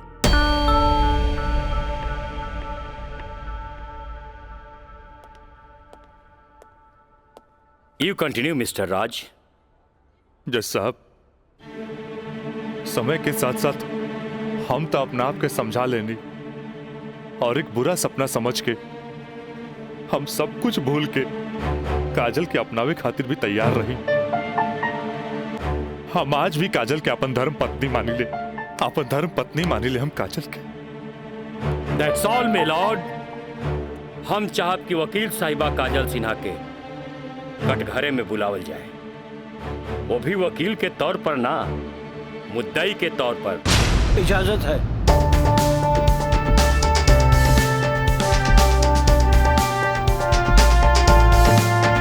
जाइए आप बैठिए। हाँ तो काजल सिन्हा जी, हम चाहत कि आपन प्रेम कहानी अपने ही जुबान से बयां करी। जज साहब ये बात सच है कि हम राज से प्रेम करे लगनी। मतलब ई कि और पहले केहू से प्रेम करत रहनी, बाद में राज से प्रेम करे लगली? जी ना, पहले हम राज से नफरत करत रही, बुझनी? अच्छा अच्छा, तो नफरत प्रेम में बदल गई? जज साहब हम अपन मर्जी से ब्याह खातिर राजी हो गई नी और माई बाबूजी के बिना बतैले ब्याह कहनी जे बहुत बड़ भूल रहे। ब्याह कहनी तो सुहाग रात तो मनैले होई बुना। आई बताई मर्जी से कि बिना मर्जी से मनैले रहलू? वकील साहब दुनिया की हर लड़की जब अपन मर्जी से ब्याहली तो उस सुहाग रात भी अपन मर्जी से ही मनावेली ना। हम ए से पूछत रही कि जब सुहाग रात मनावत रहलू तब बगल के कमरा में राज के दोस्त मयंक रहलन ना। तका भइल मयंक के हम शुरू से देवर के तौर पे देखत रही। अरे देखत भी रही कि मानत भी रही? मानत भी रही वकील साहब, मानत भी रही। जज साहब यहाँ तक की कहानी तो महज एक कहानी बा, जे हर लड़की के जीवन में आवेला। बाकी सेक्शन 420 तो यहाँ से शुरू हो गई कि एगो पति विश्वास में लेके अपन पत्नी के देवर के संगे छोड़ के चल जाला और उहे देवर अपन भाभी के इज्जत के तार तार करे में हर मुमकिन कोशिश लगा देला। बेचारी औरत कैसे भी अपन इज्जत और जान बचा के भाग चलेली और फिर पति मिल जाला और वही कहला कि जे कुछ भी भइला ओकर नाम अब तू रेप तो ना दे सकेलू, काहे कि वो शादी के बाद भइला।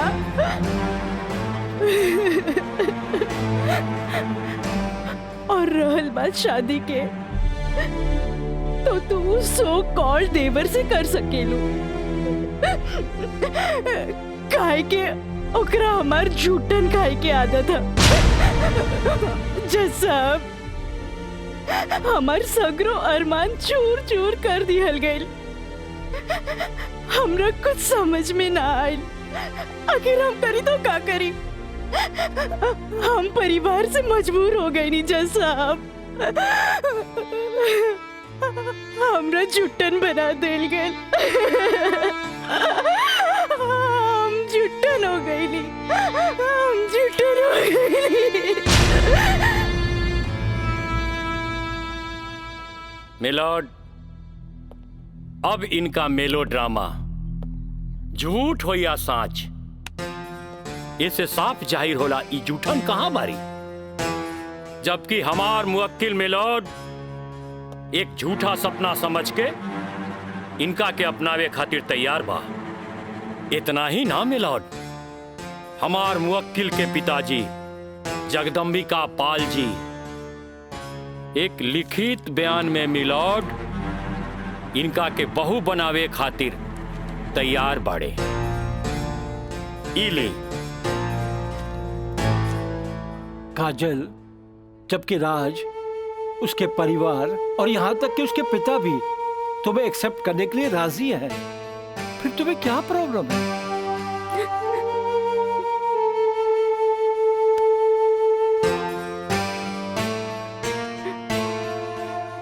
तुम बोलती क्यों नहीं हो? कुछ तो बोलो। मिलॉर्ड, वहाँ मर जान के खतरा है। वाह मिलॉर्ड वाह, जौन परिवार के जिला जवान में रिस्पेक्ट बा, जौन परिवार पर आज तक कोनो क्रिमिनल केस नहीं थे, और वो परिवार के साथ इनकर जान के खतरा बा। Now picture is very clear milord. जज साहब, हम वकील साहब से ई पूछे के चाहतानी, जब इनकर मुवक्किल और उनकर पूरा परिवार वो लड़की के एक्सेप्ट करे के रेडी बा, तब उनकर घर में दूसर शादी की तैयारी काहे चलत रहे? हमरा त लागता कि ई लोग कानून के अंधा समझ के ओके बेवकूफ बनावे चलल बा। आज के लिए कोर्ट मुअत्तल की जाती है। The court is adjourned for further dates.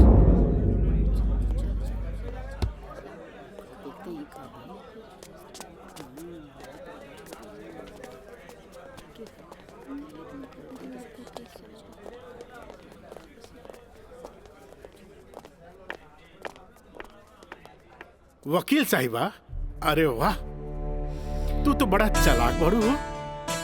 Affidavit करवा के मैं कि तू अच्छा यूज कैलू। आपके के कह दलस कि कोई वकील के सबूत इकट्ठा करे खातिर चालाक ना होके के चाहिए? बाकी चालाकियों में भी हम तोहर बापे निकला।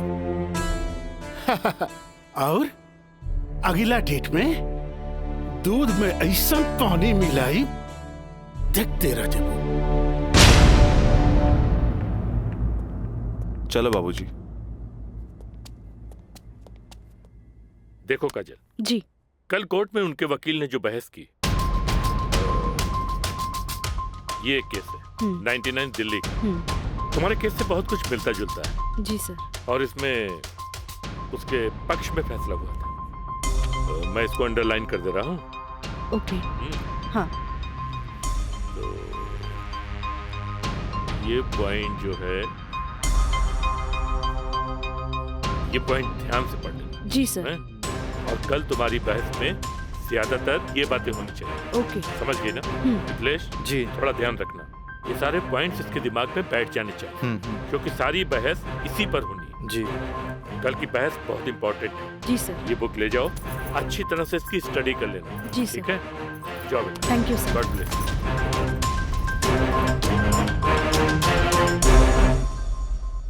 आँख कहेली कि एक नया इंसान देख ले, लेकिन दिल कहेला कि ना।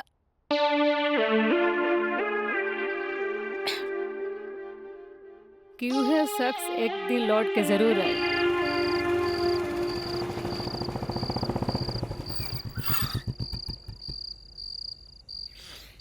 जफाव ने मारा, वफाव ने मारा। निराली, अरे ओ निराली, मुझे तेरी अदाओं ने मारा।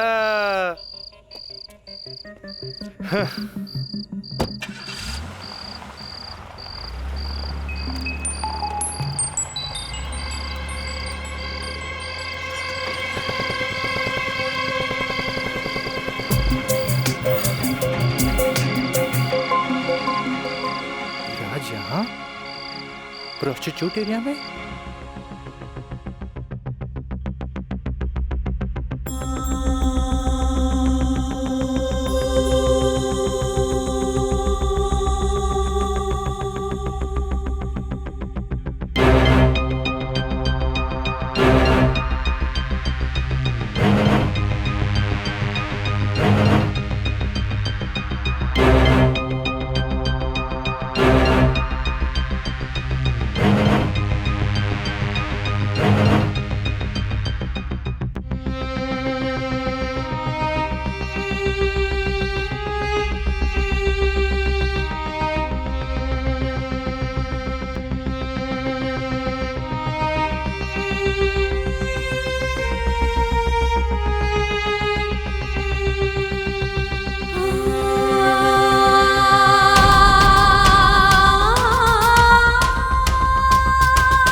कैमरा अब जाए भी और जल्दी आई। ठीक बात।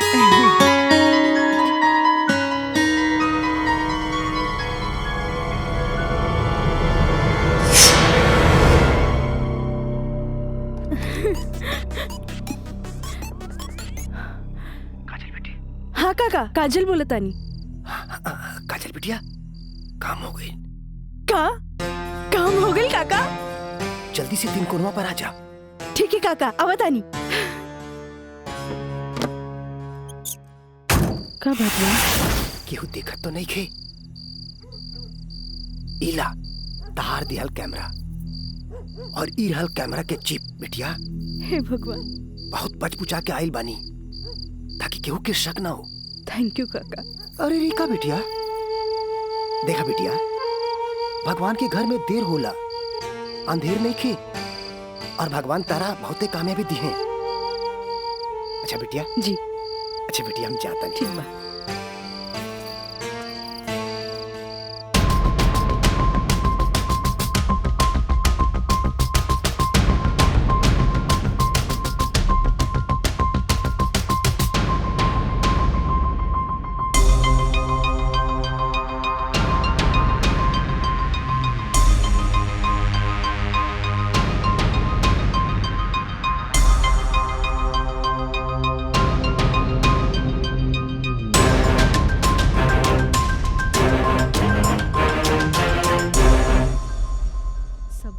दे देनी। हाँ बाकी सर आ गए।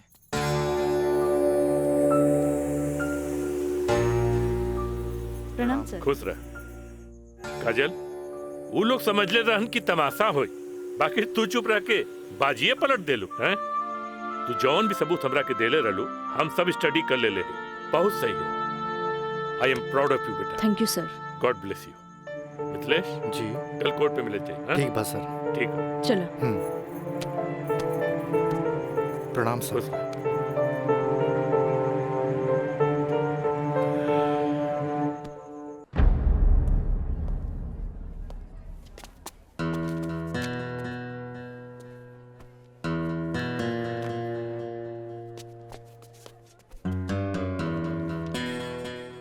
अदालत की कार्रवाई शुरू की जाए। जा बेटा।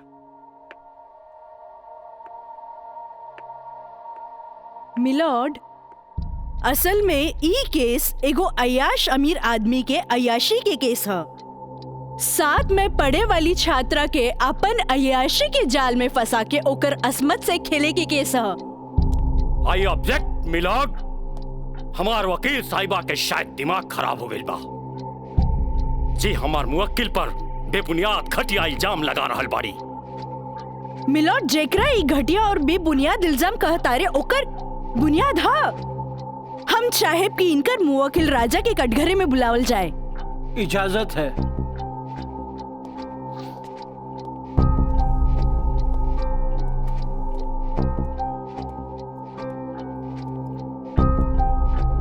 जज साहब, ई उहे आदमी है जे लड़की के चाय के कुर्बा समझेला, जेके पिया और फेंक द। इनकर अयाशी के सबूत के तौर पर हम अपन एगो गवाह पेश करे के चाहतानी। इजाजत है। Thank you.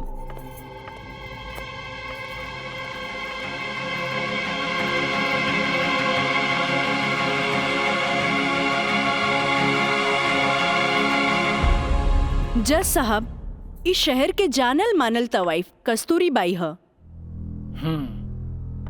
हाँ तो कस्तूरी बाई, ई जे सामने कटघरा में खड़ा बड़न, का आप इनकरा के पहचाने ली? अरे इनकरा के कैसे ना पहचाने?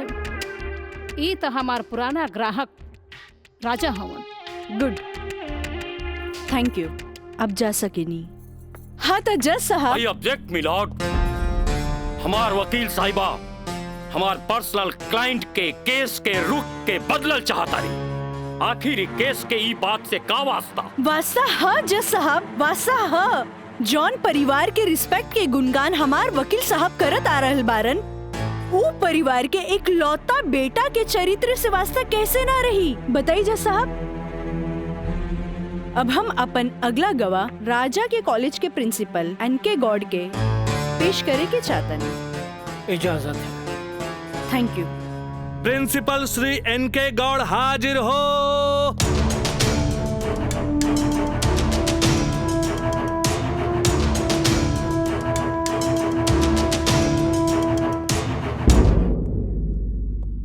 हाँ तो प्रिंसिपल साहब, आपकी कॉलेज की एक छात्रा काजल सिन्हा के साथ जब ई शख्स सरेआम छेड़खानी कैलस और जब वो आपसे रिपोर्ट करे के बाद पुलिस में जात रही, तब आप का कहनी? हम ओकरा के पुलिस में जाए से रोकनी और राज के हिदायत देनी कि आपन आदत से वो बाज आवे, काहे कि हम ना चाहत रही कि रसूखदार परिवार पर कोई आँच आवे। Thank you. नोट किया जाए मिलॉर्ड। रसूखदार सुनल गई ना जज साहब? हमार वकील साहब के हिसाब से जॉन परिवार पे एक भी क्रिमिनल केस ना हुई भी तो कैसे?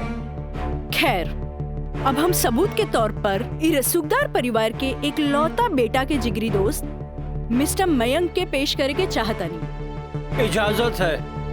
गवाह मयंक हाजिर हो।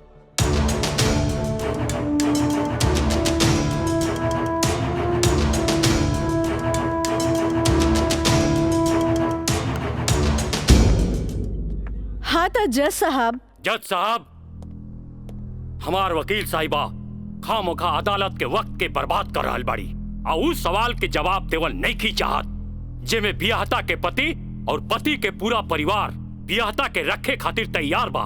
तही बात में कौन जान के खतरा बा? बियाहता ई शख्स उहे आदमी बाड़न जेकर मदद से शादी जैसन पवित्र बंधन के आड़ में कानून के धोखा देवे के साजिश रचल गई, जेकर रचयिता बाड़े मिस्टर राजा और साथ देवे वाला बाड़े मिस्टर मयंक। हाँ तो मिस्टर मयंक, तू अपन जुबान से ही उस सो कॉल्ड शादी के आंखों देखा हाल बतावा।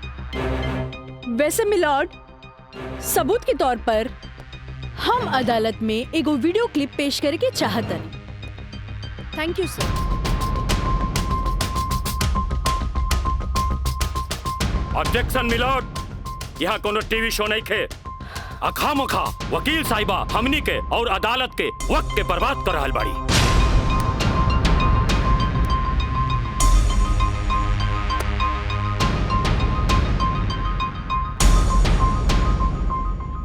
जज साहब, वीडियो क्लिप में साफ दिख रहल बा कि दुल्हा दुल्हन के दाएं बाएं ना बल्कि आमने सामने बैठाल गईल ह, जे हिंदू रीति रिवाज से बिल्कुल गलत बा।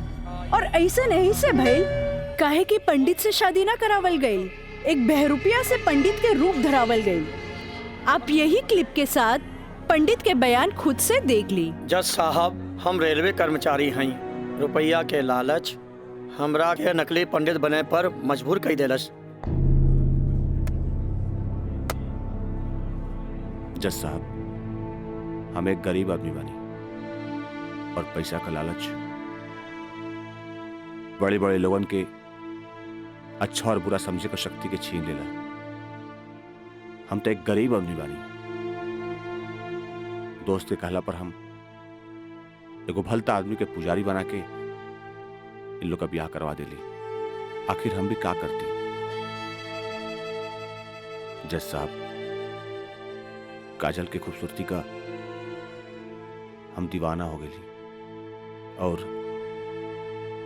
काजल के पावे खातिर हम समाज और कानून के हर सीमा के भी लांग गईली। हाँ तो जज साहब, हमार दूसरा वीडियो क्लिप देखी जे ई साबित कर दी कि धारा 420 से शुरू हो करके धारा 376, 375, 362, 361, 120B के ऊ लड़की के साथ अंजाम दिल गल बा। और जज साहब, लगे हाथ हमार दूसरा वीडियो क्लिप भी देख ली प्लीज।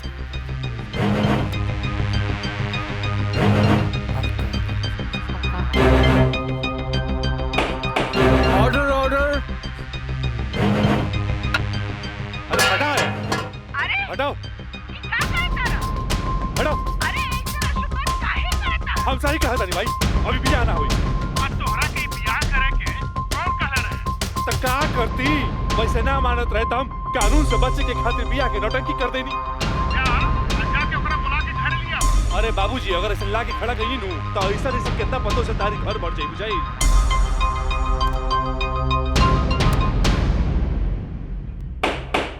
Order order.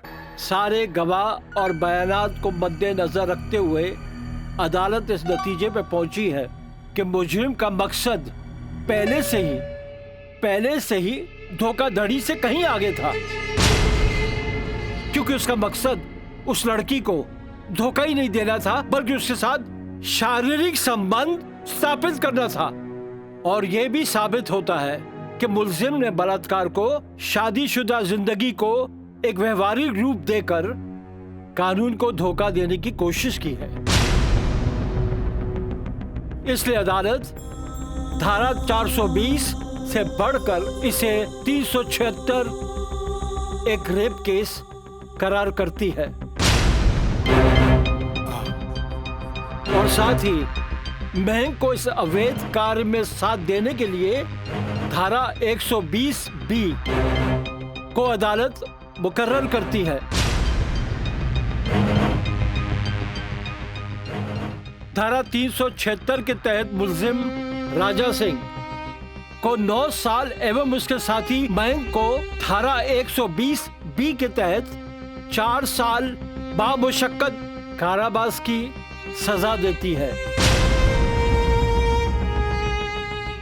और पंडित देवी दत्त को नौकरी से बर्खास्तगी के साथ IPC 34 एवं 120B के तहत 2 साल की सश्रम कारावास देती है। और अदालत जगदम्बिका पाल सिंह जैसे हर अमीर बाप को यह हिदायत देती है कि पुत्र के मुंह से उनके उल्टे सीधे कारनामों में बेटों का साथ ना दें। और इन्हीं फैसलों के साथ अदालत आज बर्खास्त की जाती है। Thank you.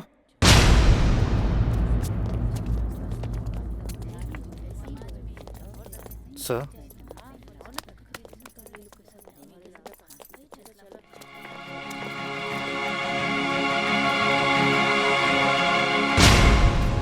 ए बेटा, हम तोरा बिना हम कैसे जियब रे?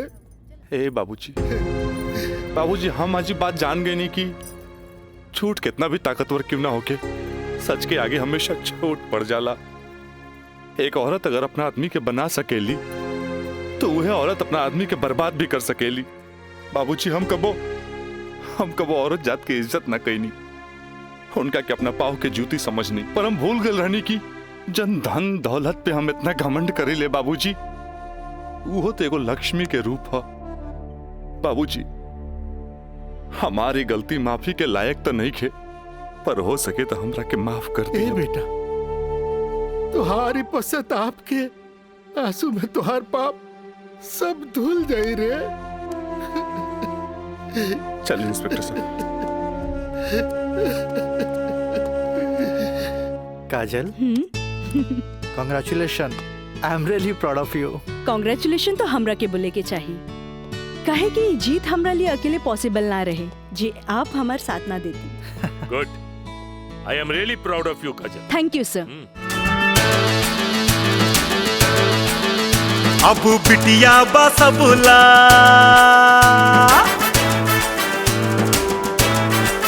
हो, अब बिटिया बसबुला अबला ना बोझ रे।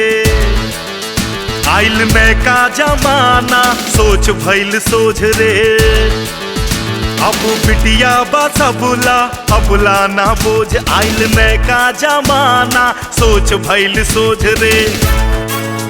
अब कानून बाटे साथ हाथ नइखे कमजोर रे। रहे सूतल समाज बेटी कई दिहली भोर रे। अब बिटिया बसबुला अबला ना बोझ रे।